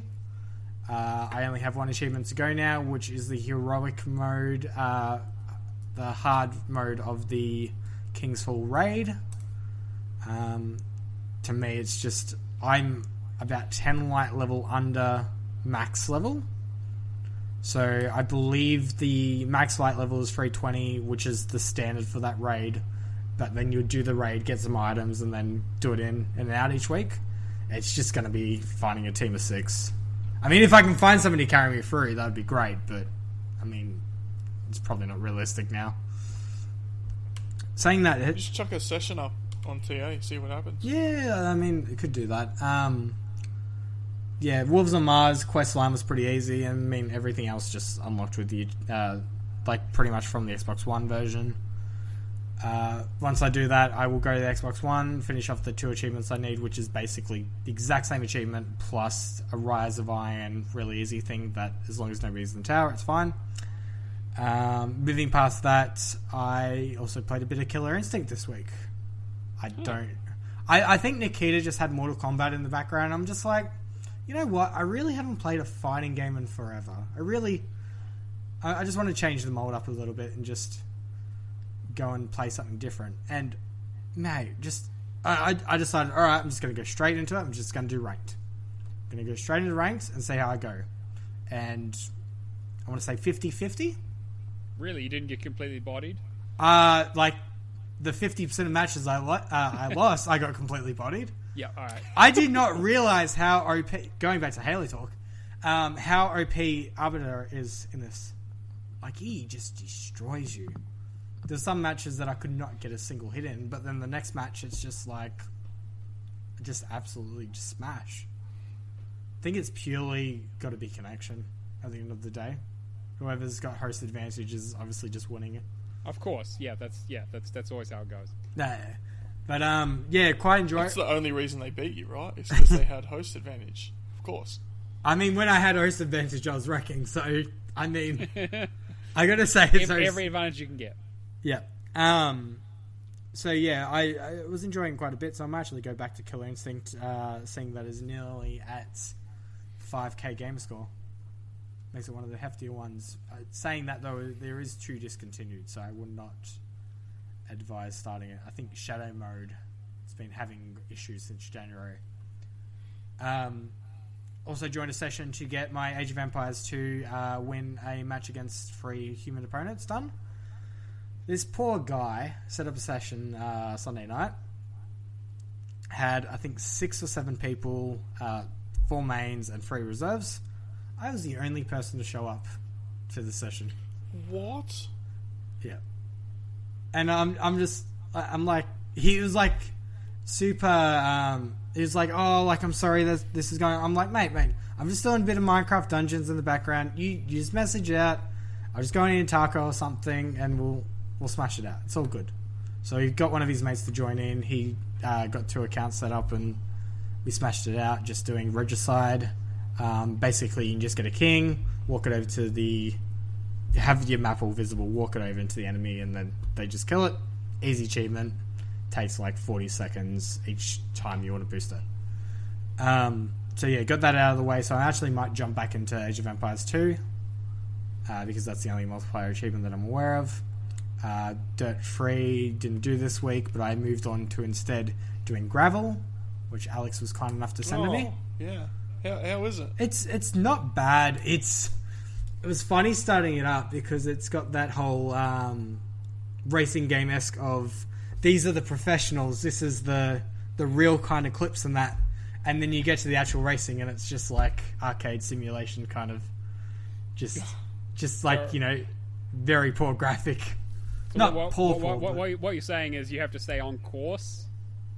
Oh god, it's just it's so weird though, just to have like that kind of clip show, and then go straight into like something you would see a late 360. Not a bad game though. I am enjoying it. But I just haven't really gone back to it this week. Going for. Do you think you'll go back and complete it? Yeah, I'll definitely complete it. Okay. I feel like Dirt Free is my major one this week, and I made the mistake of not posting a session for the other guys and just expecting them to know that the time is the time. And everybody but me and Drake forgot, so that was fun. But I mean, we're going to keep on getting it done, and Dirt Free will keep causing me nightmares with the platinum medals, but I'll get it done.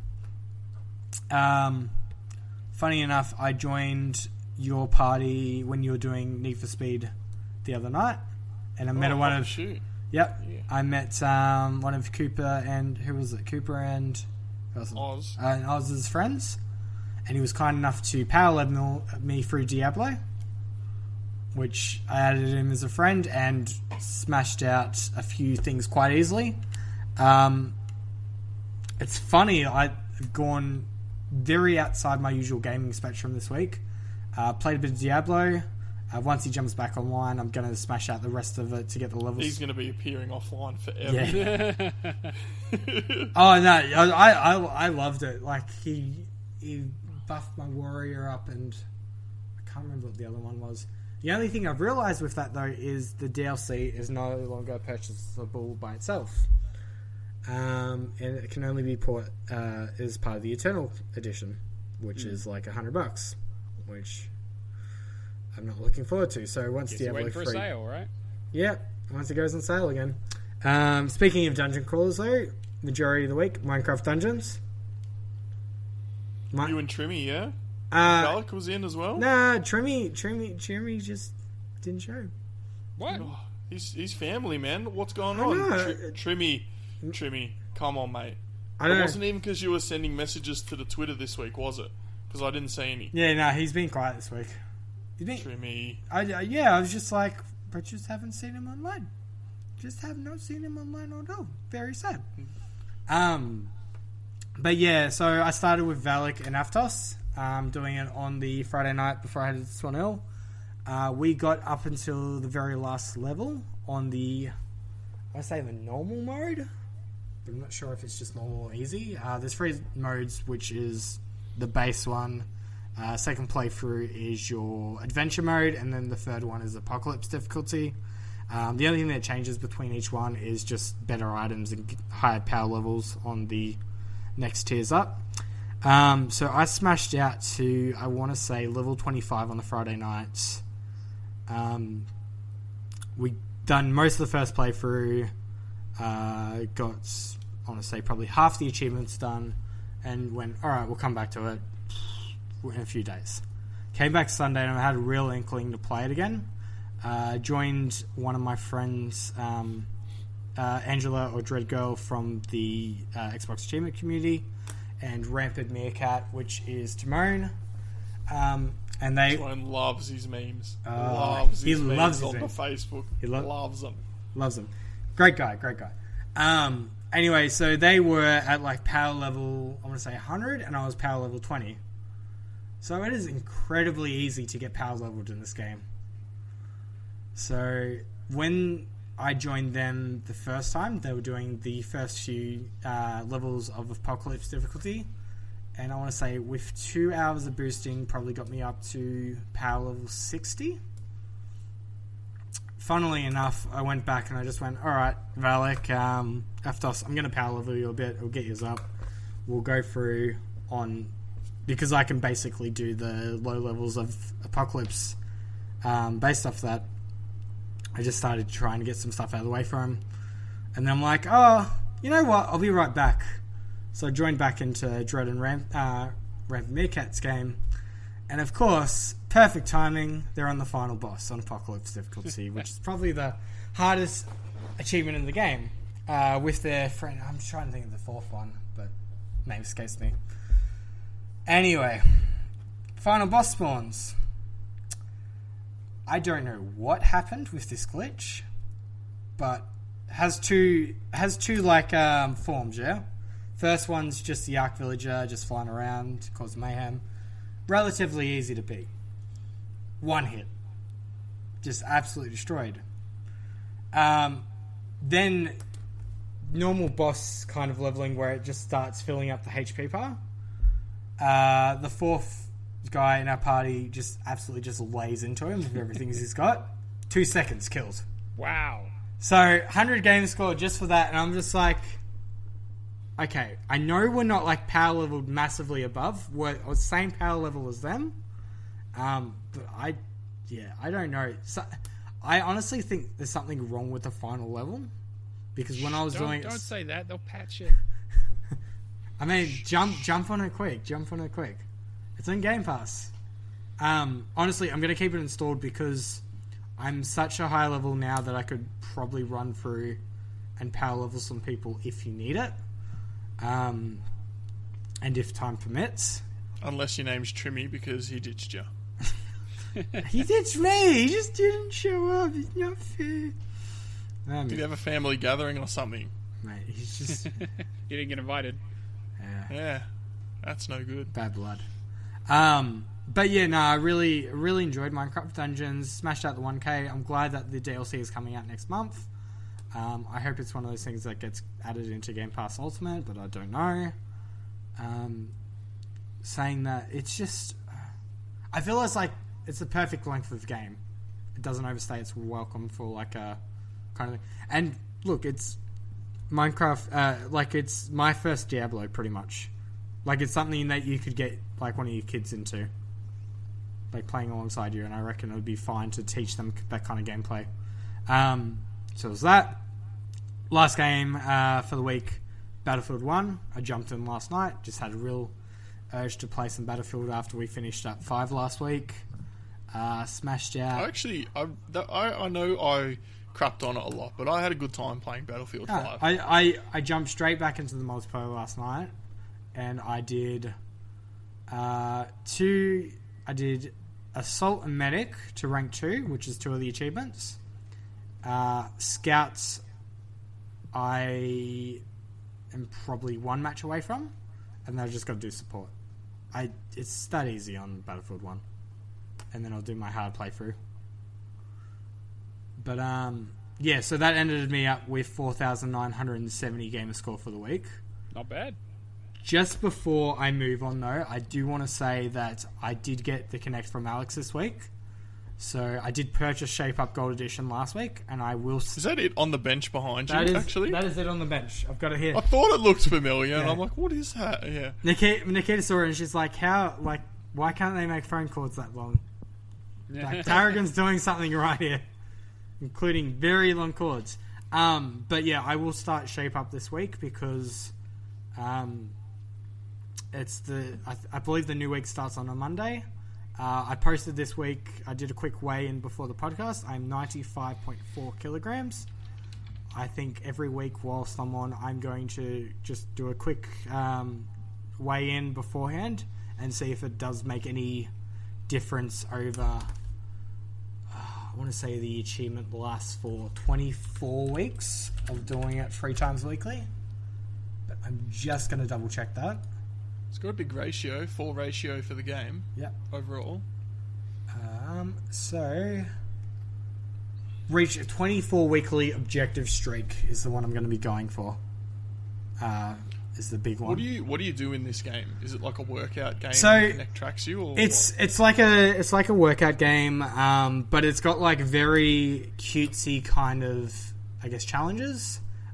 There's one that interests me that is like basically playing Guitar Hero with your feet. All right. So Choose just Fire Flames. Yep. There's one where it's basically doing push-ups in front of the Kinect, but as you're doing the push-ups on the camera in the game, like things like cars, trucks, and that drop on your back. like just for the visual gags. There's punching. There's it's mostly just mini games really, and adding that fitness in. But I honestly think it does a really good job of gamifying it. Like, it doesn't feel like something compared to like Xbox Fitness, which is just doing the workouts and doing that. It tries its best to make it into a game, give it that like cutesy kind of visual vibe, and go from it. I might stream a session, just for like an hour, just to get like most of the videos that are out are like from 5 years ago. So I think it might be interesting to actually see. The only thing with the game is you can verse friends, because it will save your video gameplay, same as how like Just Dance does it, being a Ubisoft title. So you can challenge friends to it, but you can't challenge other people online. So you if you want to challenge friends, you kind of really need a friend that has the game. But I mean, if you're only straight at $4 a DB, just hopefully you're still going to connect. But yeah, I'll be interested to see if this actually does have any impact on my weight over 24 weeks. We'll wait with bated breath for your updates. Yeah. There's no walkthrough for Shape Up. No, Wow. no, mate. There's no walkthrough. It's a run through. Yeah, exactly. Shoot me now. Alright. Oh, boy. You only just got... Oh, okay. Well, there's like clip of the week. Alright. No, I got it, but... okay, alright. What have you been playing, Alex? That's a great question, Alex. It's fine. It's fine. We'll push through. Shape up, mate. Come on. You see what I have to deal with, people? Jeez. Okay. Alright, so I'm continuing my cleanup mode as well. So my Gamerscore is not very high. But I also did start the Warboats, which I mentioned in the start of the show. So Warboats, I've been having trouble recently where I look at my 41 whatever games I've got installed on my hard drive, and I'm like, I've got nothing to play. I don't want to play that. I haven't started that. And Matt's nodding his head. Yep, exactly. And I feel stupid saying that with 40 games installed, because I realise it's ridiculous. And maybe another 10 on the 360 I need to go back to. But this Warboats has kind of put me in a headspace going, all right, well, what do I need to do? I need to hit this to, I've got to hit there on a ship. Well, I've got to go, that one's next to it, that one's next to it. So I'm like, I've got some direction. So I started and finished all these games this week for Radalaika: Warlock's Tower, Twin Robots, Sagebrush, Paradox Soul, Zeroption Invasion, and Gravity Duck. Most of those, whatever, I don't write home about. Twin Robots was a good puzzle game. Not bad. And there was a handy guide from Sangria's as well, but I didn't need it for most of the game. Just a couple of things I didn't really understand. The best of those was definitely Sagebrush. Have you guys played it? Yep. Cameron? It sounds familiar, but I'm trying to think. So you're a woman who used to be in a religious cult, and you have escaped the cult before the start of the game, and you find a partner, you're living together, all this kind of stuff, and you just don't feel right, so you end up going back to the place where all the culting was happening. I know that's not a descriptive word, but you know what I'm saying. Yeah, all the cult stuff was going down. So basically what it does is, as you're playing the game, you go through... It's not open world. It's like a farm ranch type thing. Yeah, it's like an open it's an open area where you can kind of go at your own pace. Yeah, and you pick up clues through letters that people have written to each other, and you find out what's happening in the story. You're reading the scriptures that the religious fanatic has, and it's the graphics are not much to write home about, because it's a Radalaika game. They usually aren't, but the story I thought was pretty interesting. It's not something I've really seen explored kind of in that way before. So I quite enjoyed that. And I think it was only about $7 or $8 when I bought it, so pretty reasonable. Pretty good story. I mentioned earlier I was playing Need for Speed Hot Pursuit with Ozbar Fanatic and R56 Cooper S11. They helped me boost the remaining DLC achievements that I was prepared to go for. There's the only achievements I have left in that game are for the gold medals and the distinctions. And they can jog on. Ridiculous. I'm all for a challenging game, but you could have a 4-minute race as a police officer and you come around a corner, you tap a car, it's a 10-second penalty and you're not fast enough. Yep. You touch a wall, it's the penalty. No. So I've done everything in that game except for those distinction achievements. I'm not interested in that crap. Just put your foot down. Just put your foot down. And you're not... Look, you encouraged me to play Halo 4. You're not encouraging me to do this. Right? It's not happening. I played one of Matt's favourite games this weekend. Oh, boy. Kane and Lynch Dead Men. Oh, great. Love it. Oh, boy. What a great game. Wow. So good. Much wow, this game. Much wow. Oh, I love the concept in so many ways, but my God, the execution is just awful. Mm-hmm. Yes. I talked last week about Fear. You know, they came out around the same time. Fear's a little bit janky, but not bad. Not bad. This is quite janky and also quite bad. Yep. Very bad. The handling of the game is just... Wow. I didn't mind this game when I played it originally, 10 years ago? I don't know, something like that. But it is not fun. So we spent... there was 4 of us. We spent the morning, Saturday morning, I think it was, just boosting the multiplayer achievements, the early ones, because I hadn't played any multiplayer and neither had most of the other people. It's quite fun because Salzbar, a guy who's been around the achievement community for a while, it was his turn to get the kills, and there were 4 of us, and he was standing against a white wall, and I had to shoot someone to become a traitor, and then the person going for the kills shot me because it was for killing traitors. It was Salzbar's turn to kill the traitors, and the first thing I did was turn around and shot Salzbar's face off. He was standing against a white wall, the names are written in white, I couldn't see, it was like 8 o'clock in the morning, and anyway, I'm like, oh sorry man, sorry, I'm like, it's fine, we got it in 2 matches for him, but I felt like such a massive deal. They're going for most of the multiplayer achievements, but not the leaderboards. Right. Yeah. That's kind of where I'm Do you have the leaderboards, don't you? No, I do not. There is someone blocking those, unfortunately. Yes, they did tell me in the chat that we were having during the session, apparently some of the people at the top of the leaderboard have their username set to leaderboard blocker 84 or something like that, and I just thought, yeah, you bellend. So, get a life. All I've got left to do in that game is to it's like 200 multiplayer matches. That's all I've got to do. So I've done everything else. So if you need someone to sit in on a match and not take any of the money, let me know. Well, 7 a.m. Australia time Saturday. So what's that? 9 a.m. Yeah, Saturday your time. That's perfect. It's not like I do anything in the weekends. Prime game. So if you want to come in, I'll vouch for you. Cool. It might already be full. We need 5 to get one of the achievements, but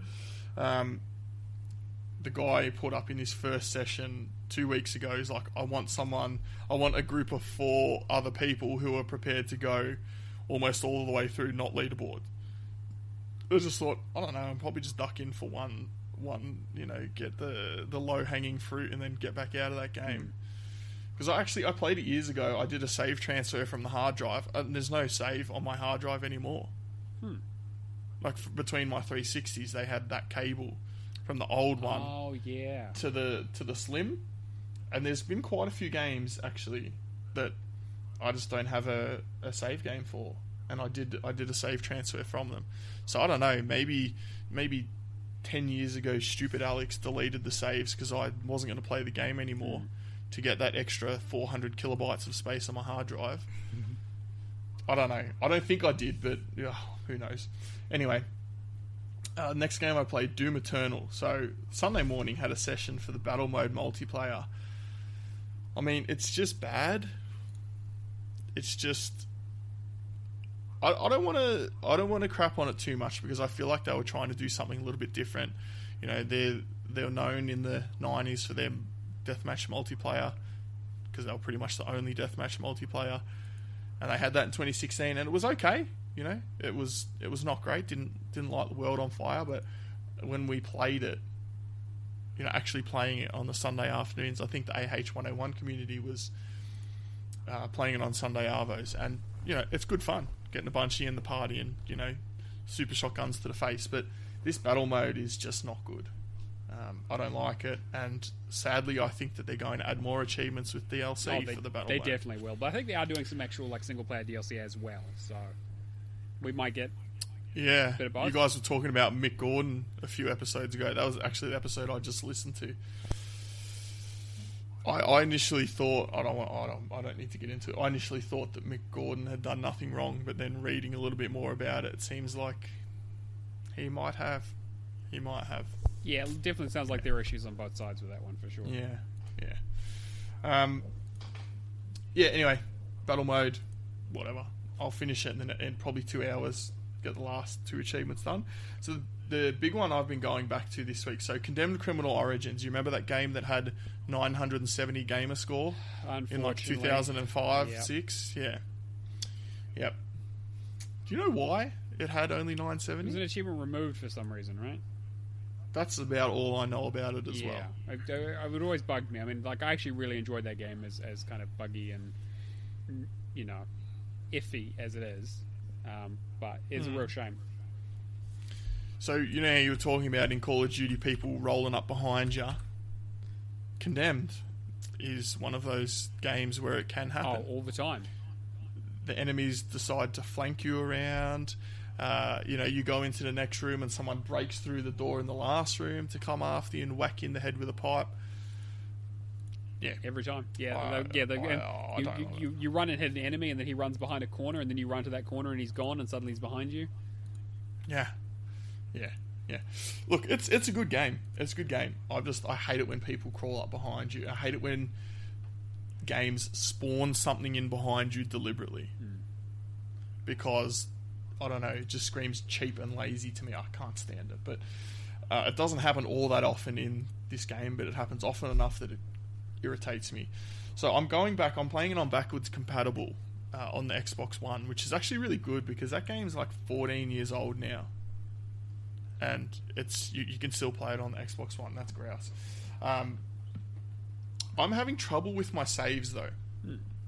So Cameron and I talked about this briefly after we had a chat with Josh, but something real weird's happening. I played it last night for a while and I saved my game numerous times. I'm a big scum saver when you give me the option. Every like 2 to 3 minutes, every fight, every new room, if I think something bad's happening, I'm terrible for it. I need like to have I'll add a paddle onto my Elite controller if they allow me to program a scum save. Quick save every 5 seconds. I'm with you. Yep. Yeah, 100%. Anyway, so I've been saving all throughout playing last night. I just finished the first level, so I'm gonna do a 100% run, get all the metal pieces, all the birds, all the weapons. So I've actually got my notepad and I've written down all the weapons, all the levels they appear on, and I'm going to tick them off and put a circle around the level that they appear on. So, yeah. Anyway, so I finished level 1, and I come back this morning. So my wife leaves for work at 7:30, and I'm working from home, so I don't really have to start until 9 o'clock. So I got out of bed at 7:30 and hopped on, and I go to press continue game, and it's continuing me at the start of level 1, which is what I played when I installed the game in November last year. Okay. Right at the start of level 1. I'm like, what? So it hasn't saved my game. Huh. I counted them. I have 30 saves that I've imported from my cloud on my Xbox 360. None of them have 2020 in the date. So I don't know what's happening. But even though I've finished this game before and I've clouded all my saves over. When I go to chapter select, before I finished level 1 yesterday, no levels. No levels to chapter select. So, you know, when you play through a level, it becomes chapter select. You know? Anyway, so I've just got level 1, which is the start level. But today, when I came in, after I finished level 1 last night, I've got level 2, but I can't continue at level 2. So it's just real weird. So, but it gets weirder.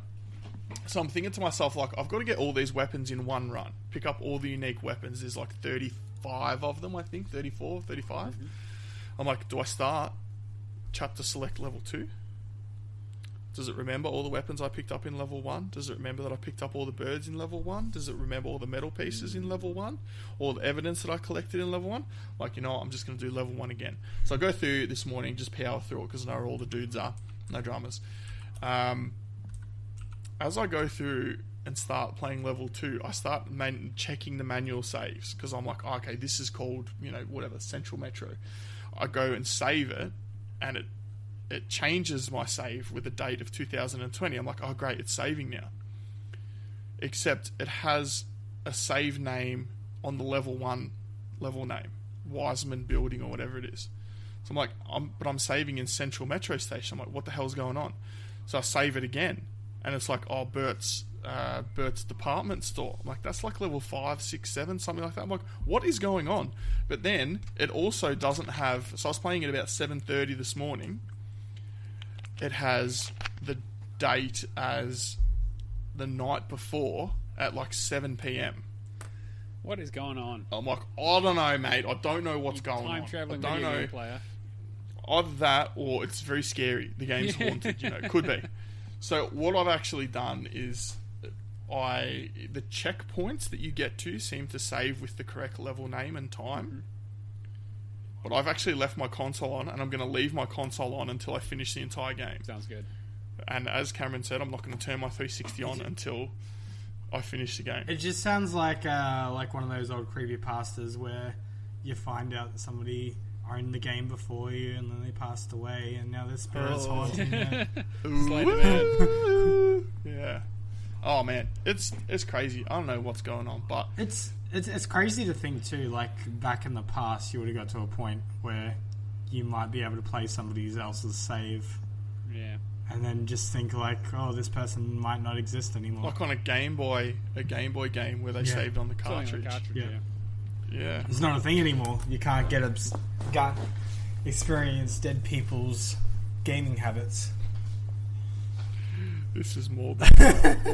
So my cleanup duty is 6,755 Gamerscore. So pretty good. Not bad. Not bad. And let's just have a quick look at Kirby's Gamerscore for the week. Oh, that's a big donut, Kirby. Hey, Kirby, a big donut. And you know what's even better? He's not even going to listen to this, so he can't hear about all his donuts. It's okay. He's already asked me to boost him through Minecraft Dungeons as we were speaking. Yeah, but that's next. I remember early in this show when he roasted me for having a donut because I played too much Rocket League in a week. Well, Kirby, get in the oven like Prue's controller because you're getting roasted now, right? Hey, he's got surgery though in the last week. He hasn't been playing Rocket League. Hey, I'm going to take these W's where I can get them, right? Kirby's got a 0. Kirby's on the bottom. Alright, cool. Yep. Good story. Nice, big size. Yep, good stuff. Cool. Right, so we got... I was going to say, you're going to give me a chance to talk? Or? No, we're done. Oh. Hey, you talked for like 28 minutes on what you've been playing, alright? So I think your word count from 100 words is done. Oh, yeah. Alright, Cameron, what is it? What do you want? I was just gonna read the next section for us. Alright. Give me a chance to talk. Give you a chance to rest those pipes, Alex. Alright. That pipe pushed paradise. Yeah, that's exactly it. The game, it's only 2 hours long, but it feels like a lifetime. Alright, so Games of Gold ticked over for June. We have on the original Xbox Destroy the Humans from June 1st to June 15th. Shame that they didn't do the remaster, but oh well. Just give it away. Yeah, big shape. Okay. No. Sorry, the Xbox 360 remaster, not the new one. They didn't remaster it. They made a sequel. It was okay, sorry. the third one, Path of the Furon. It was my first 100,000. Anyway. All right, cool. Simora, June 16th to June 30th. Really difficult. Yeah, I advise you, do not start this. Just leave it. I've got the Xbox One copy, and I'm just like, all right, this looks fun. I'll pick it up in eBay sale. No. Xbox One, we've got Shantae and the Pirate's Curse, June 1st to June 30th, and we have Coffee Talk from June 16th to July 15th. I'm actually looking forward to playing Coffee Talk. Me too. It was on sale a couple weeks ago, and I was like, "Ooh, that actually looks quite good." Why did I just... Sangrias was saying on his True Achievements page it's a pretty fun game, so He's got definitely. I'm all about it. We'll definitely get added to the backlog because it's some games that go for me. So, it's only a few hours long as well, I think. So, not too bad. we got a few games leaving Game Pass. I believe roughly a fortnight from memory. Yeah, about that. We've got Everspace leaving. We've got Resident Evil Revelations leaving. Riptide GP Renegade, which is relatively quick. River Bond, which is also relatively quick. Scream Ride, which does have some discontinueds. Super Hot, both on the Xbox and the Windows 10. Supermarket Shriek, The Last Door Season 2 on Windows 10. The Stillness of the Wind, Samaroist 3? Samarost. Okay, Samaroist 3. And Book of Demons leaving as well. What do you reckon the chances are that Riverbond drops another DLC pack after they leave? Oh, now you've done it. You've jinxed the us all. chances are really high, unfortunately. I probably should do it before it does leave, but Please, at least. It's pretty straightforward. It's not all that. what is it, like 5 hours? Engaging, Yeah, something maybe, like that. yeah. Yeah, it's not that bad in terms of time spent. It's not bad, but the game is just the same thing every single level for 9 levels now with the DLC pack. It's really boring. But Gamerscore. You could play it with Nikita though. You know, it's got Yeah, local yeah. co-op. I mean, I don't know if the other person unlocks achievements, but I'll have to try it out. There's a few games that I want to play with her. Like, need to finish up Moving Out. Need to do Adventure Pals. A few of those. I did enjoy seeing Adventure Pals at PAX. One of those games I just need to get back to. Anyway, Gamerscore games in the sales this week. We've got a few. The Journey Down Trilogy, 40% off for $23.99. Bedlam, seriously, do it. 50. no. What does it say? Honestly, it's not a bad game. It's not a great game, but it's not a bad game. It is bad. All right, says the Dead Island lover. 50% off for $4.99. Cartoon Network Battle Crashes, 75% off for $4.99. Disco Dodgeball Remix, 70% off for $4.49. How the hell do I pronounce that? Yeah, yes. How do you pronounce that? No, don't tell him. Sorry. So, Let him have a go. Yep, Kiss or Kill, 50% off for $4.99. Gnome's Garden, Lost King, 50% off $4.99. Got to get on those Gnome's Gardens games. oh, God, I hate them so much. Hexalogic. Honestly, playing Lost Artifact Soulstone, just chuck on YouTube videos in the background. Yeah, Quite enjoyable. That's what I need to do. I went through and did the normal playthrough to get the time stop thing, and then I have to redo the rest of it. I honestly made the mistake of thinking that as soon as I'd done the casual playthrough, I could just level select to level 23. No, not a thing. Nope, not at all. But it's like, oh well, got it done. Hexalogic, 40% off for $2.99. Shape of the World, 70% off for $4.49. Super Night Riders, 75% off for $1.99, but the last 2 achievements are the worst. Yes, that's for doing wanna elaborate? World 1 to 6. Yep.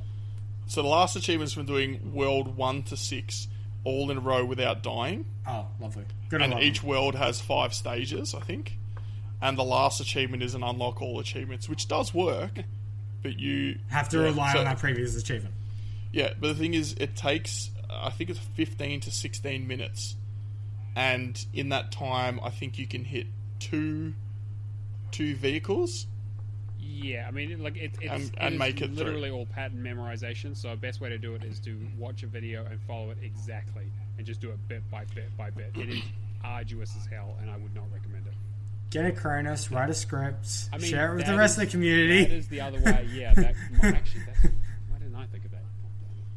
Or have you got this achievement, Not Matt? yet. If you write a script for it, I will buy a Cronus. Let's see. Maybe on my app. I'll talk to some people. Yeah. Alright. See, I have some good ideas sometimes. Once in a blue moon. Yeah, but I'm gonna Hey, edit this part out so I don't give the idea to anyone else. Yeah. You had a good idea to play Bedlam before. Don't count all your chickens.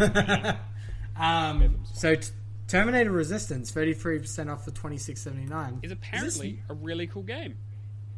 Yeah, I hadn't heard of Is this. it? I might Okay. check this out. Weekless, 50% off for $9.99, and that's the end of the easy Gamerscore games. Do we have any recommendations, guys? I do. So I'm going to start us off with two of the best games that have existed. Look, I'll say one's a decent one, and one's a pile of Very garbage. decent one. You're right. Very Well, decent. Very good. shockers. So Dead Island on 360, 70% off, $4.49. And then when you're done with that sick game, very good, you can play Dead Island Riptide on 360, also 70% off and also $4.49.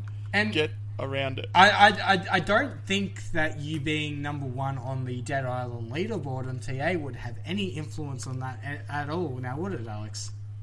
They go hand in hand. I love these games because I'm not just because I'm number one on the leaderboard, but I'm number one on the leaderboard because I love those games. I also want to mention too that it seems like every other DLC for Dead Island is on sale except for the actual DLC with achievements on the Yeah, the 360 Bloodbath Arena. Ridiculous. which is just, I mean, I would have picked it up for $5, but I'm not paying 10. Just, yeah, crazy. Anyway, what about you, Matt? Any recommendations? Not really. Most of this, I mean, Hexalogic is a really easy one because you can literally follow a guide and get it done in like an hour. So just do that. Yeah, pretty easy. Pretty easy. I'm gonna go up against Alex here and say Bedlam is relatively easy in my opinion. It is boring, but it is an easy 1K. There's only one difficult achievement in it. I think there was The one where you got to win the rocket round match or whatever it was, and even then it's not. No, that was fine. I had difficulty when I got to the sewer bit. I was a bit confused as to what I had to do because I wasn't following a guide. But that's the only issue I had with that game. I will recommend too that the Far Cry 5 Gold Edition is also on sale for 75% off of $32.36. It's a great deal. That includes all Far Cry 5, Far Cry 3, the Classic Edition, which is a separate list, like 1K, not a DLC or anything. I think between this bundle, you can get 2,750 Gamerscore. Does that sound right? So, yes, yeah, that's correct. Yep. Would it kill them to put the Far Cry 5 Season Pass on sale? Yes, it would. For a It is, decent... it is on sale for $31.46. But by this price, you may as well pay the extra 90 cents and get the Far Cry 3 Classic Edition as well. I don't want Far Cry 3 Classic Edition unless I get a code mate. for it and I can sell it to someone. Far Cry Cry 3 is much better than Far Cry 5. Yeah, it is. I've already played it on the 360 Then though. do the and Classic Edition. Despite it being the best one, it wasn't very Oh, good. come on, just double dip it, No. mate. It's fine. Just get in No, there. it's fine. No. I was. But yes, I've already got the Far Cry 5 game. You bought it for me for $5 Yeah, on I know. that sale. I know. So just buy the season pass. You know, I could probably still sell that game on disc for more than you paid I for it. I mean, that's exactly it too. I try and do a nice thing for you, then yeah. Anyway, there also is a bundle with Far Cry New Dawn added on to the others that I just mentioned for 70% off for $52.56 if you want to pick up New Dawn as well for an extra $20. No thanks. I quite like Far Cry -5 just seems less streamlined to me, Yeah, which agreed. feels a bit harder to get into at first. The DLCs are great though, in my opinion. The DLCs add a lot of content, but just the main game is where I struggled with.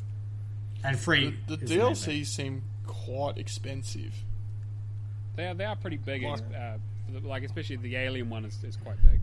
Hmm. And the Vietnam one is decently sized.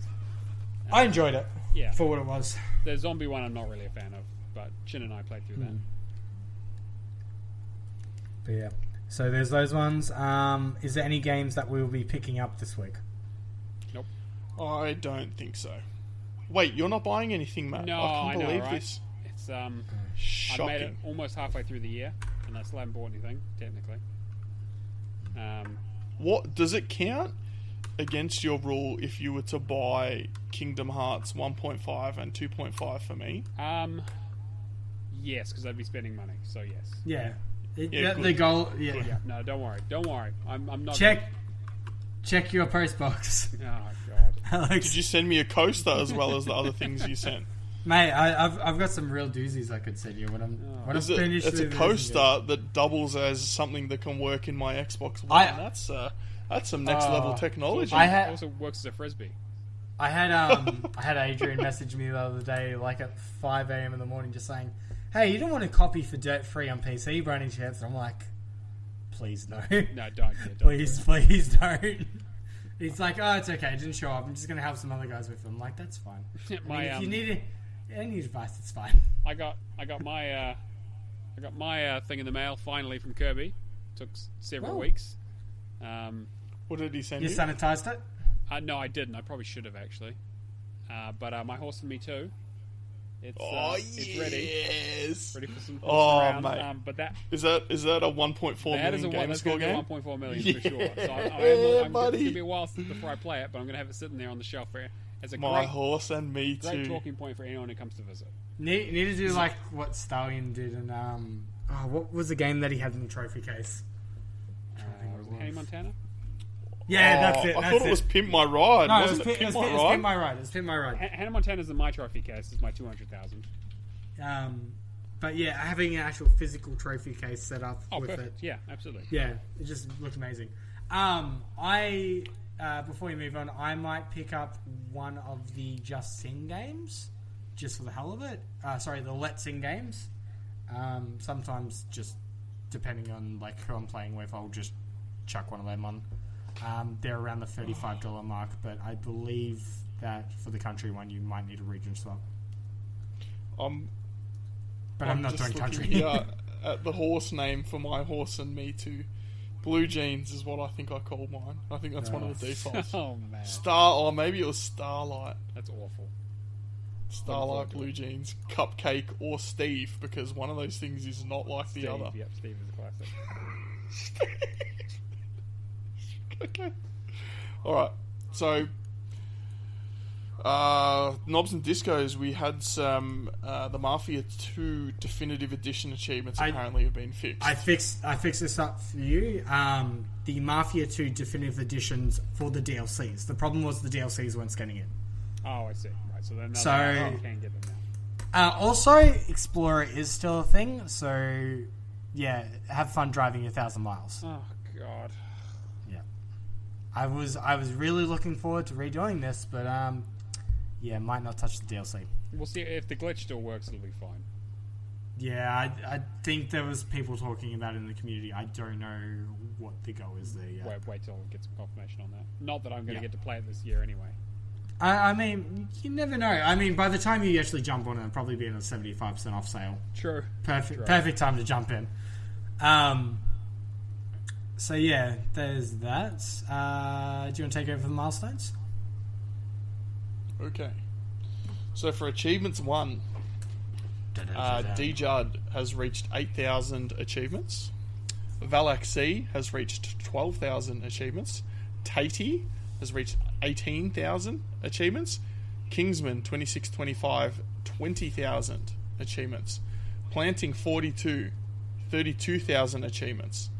Thrash Forever, 43,000 achievements. And the one, the only Neomaster, 49,000 achievements. Yes, finger guns everywhere. Pew, pew, pew. You're 1,000 away. Yeah, you going to do anything for 50,000? I remember. I always forget. Like, My horse and me too. yeah, like I never keep track of it. Like, I'm also like I'm getting close to a few milestones here. So I'm 1,000 achievements away from that. I'm only 121 achievements away from being at 94%. I'm 3 achievements away from being from completing 1,300 games. There's a lot coming up. Just buy a cake and put 50,000 candles on it. It'll be fine. yeah. Well, that Big reminds me, cake. we need to buy a cake tomorrow. Buy 2 cakes. Perfect. You got it. For Gamerscore, Marky B Hoy 89. Sorry, Marky B Hoy. There you go. 89. I was about to say. I was like, oh boy. No, sorry, Marky. I'm sorry. I got it wrong the first time. But 400,000 Gamerscore. Nice one. Ghostly Shinobi also 400,000 Gamerscore. What the Fug has made 450,000 Gamerscore. Big L 550,000. Planting 42 800,000 Gamerscore. Thrash Forever, mate, he's closing in on you. 1.3 million Gamerscore. Ooh, that's really close. Is he in your region? No, I don't know. he's where. in the UK. No. Oh, nice. Irrelevant then, isn't he? Sorry, Thrash. No. Somebody's just 1.3 gonna million. move. That's huge. Yeah, he's gonna move to New Zealand just so I can top Matt. Oh man, Damn, that's I'm gonna harsh. have to burn some Ratalaika. Chugsy667 has reached 400,000 True Achievement score. Fight Club and Marky B Hoy 89 also 500 games played. In the completed games category, Black Buff has reached 200 completed games. Marky B Hoy 89 300 completed games. Man, he's appearing on this list a bit. But NBA Kirkland 600 completed games. Nice work. Completion percentage. Cameron, what does that first name say there?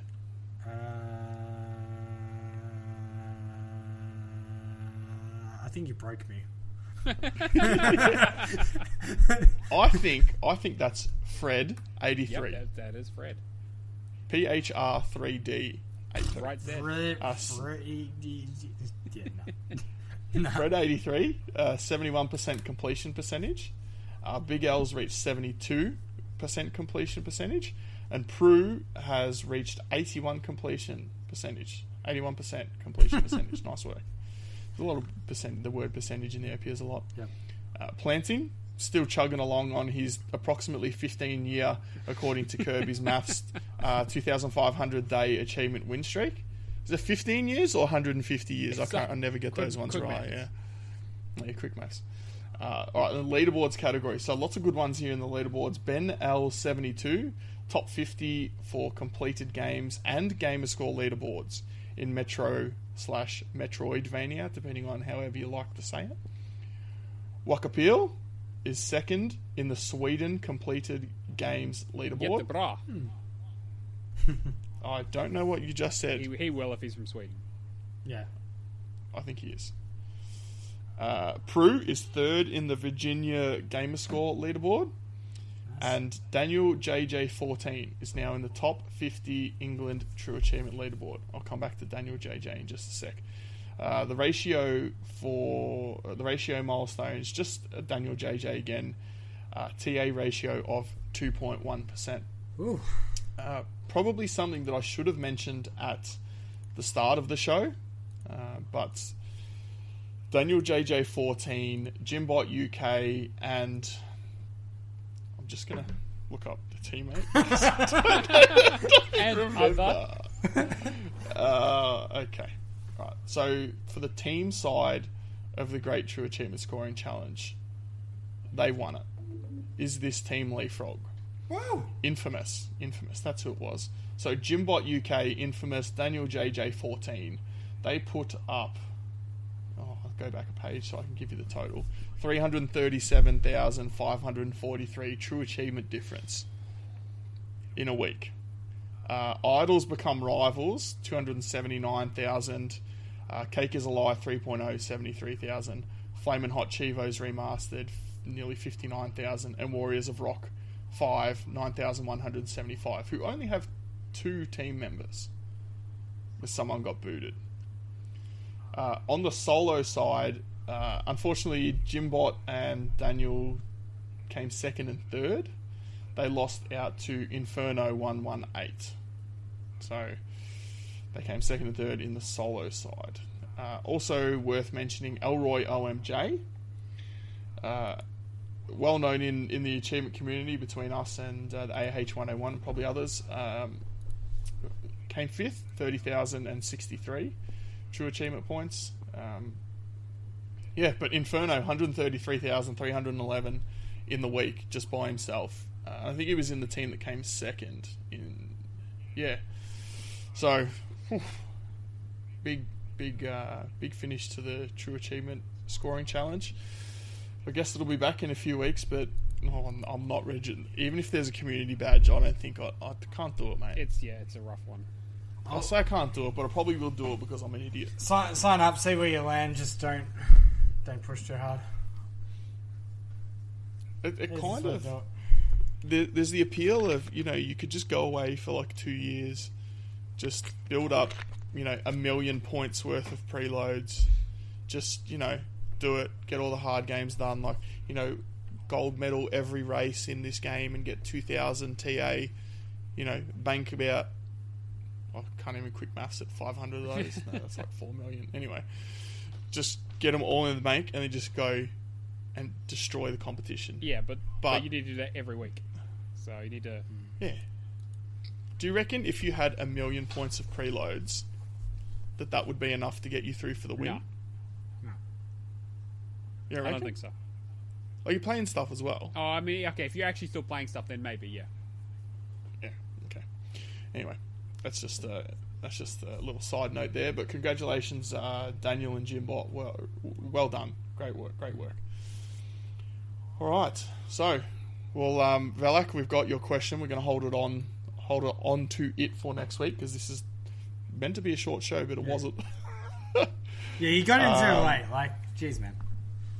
It's fine. It's all good. It's all good. It's all quality content. No worries. Yeah. We will have that one next week on the show. Cool. But we'll wind up the show. Episode 93, just nearly finished. If you want to get in touch with us, you can send us an email, hello@realgamerscore.com. You can find us on Twitter @RealGamerscore. You can send Cameron a message. Unlike Kirby, I have the login for the Twitter. Yeah, I know. It's annoying because then I get automatic replies to people and I'm like, I didn't say that. What are you talking about? Yeah, I'm getting involved in some scandal. Just supervising you, mate. Just so you're not, trying to... I don't even know. Can I just say, take you back to the time of before COVID, when me and Alex... What was that like, Grandpa? Me and Alex were at PAXia and doing the QR code hunting thing.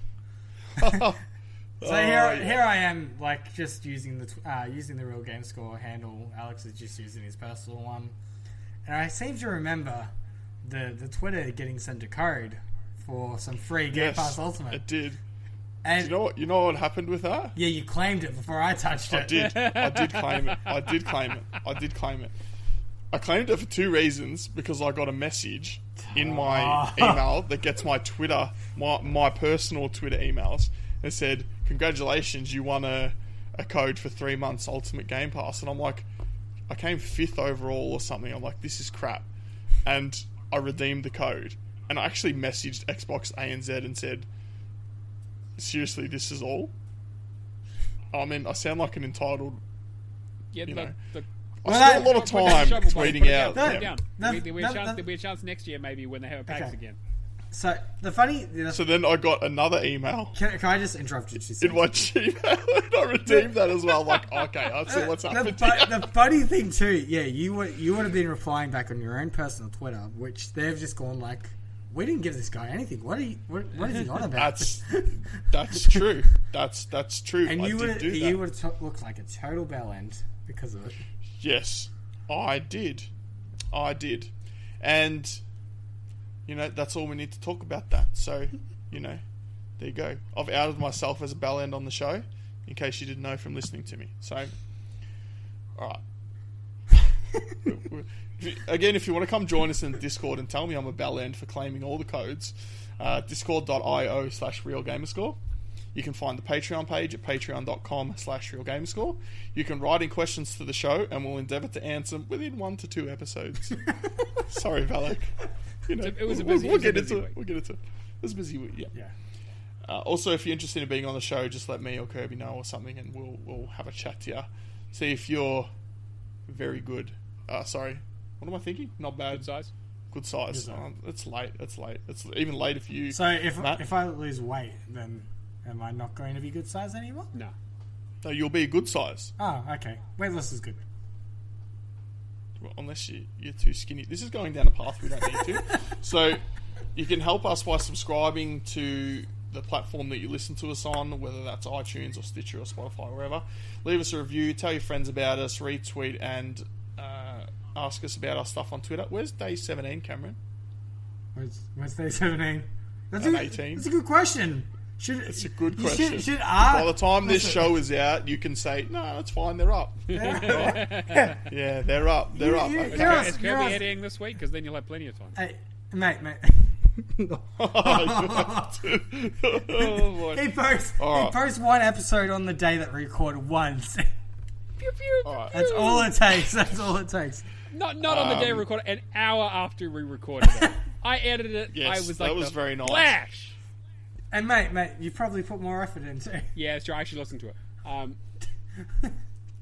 Not hard if you're on the episode. Yeah, true. Actually, I knew what we talked about. Yeah, that's very helpful. Matt, if someone wants to get in touch with you because they love you, They can go to hell. Where? There's no reason anyone should ever be speaking to me unless you give me money. And if I owe you money, I've never heard of you, and you should just leave me alone. What about if they don't owe you money, but they will go onto your account and finish Call of Duty Classic? I mean, look. If you can offer me a Chrono script to get me through Super Knight Riders, I might spend some time talking to you. But You might spare them from having to go to hell. You're going on a date with you. potentially this week at least. Next week, who knows? But Next week. By next week. But otherwise, By next week, he'll love you. yeah. Well, you know, like I have a love-hate relationship with our audience. It's literally a love-hate relationship. I do this bit every week. But it's Neomaster on everything, and I may deign you with a reply, but don't count on it. Cameron, if people love you and they want to tell you they really like your racing, where would they find you? Well, mate, first thing, people don't like me. They absolutely hate me. It's a given by this point. I flamed the whole community last week. Yeah, I was gonna say, yeah. Okay. Don't say it like it's not your fault, like you had nothing to do with it. Like I don't want to hear it. It's too fun. Yeah. So I mean, if you wanna catch up with me and tell me how great I am as a racing host, as I'm the only person in this group that actually enjoys racing games, you can catch me on the Twitter under the Real Gamerscore handle. You can catch me on the Facebook Xbox Achievement Community, or XAC for short. Tongue-tied. I mean, look, we don't post as regularly as often, but I mean, if there's anything specifically you want to do, hit me up there and just share your milestones. And hit me up with Discord. All going by the name ShadowlessEdge. And yeah, that's pretty much it. I stream sometimes now too, so that's also cool. Cool. Cool. And if you want to find me, you can find me Xbox, Twitter, True Achievements, and Mixer, ProfessorPluto, and Twitch, ProfessorPluto1. Okay, alright, well, if you've come this far, thank you. Thank you for staying with us, we appreciate it. We'll see you in episode 94. Thank you. Peace. Catch you guys. Bye.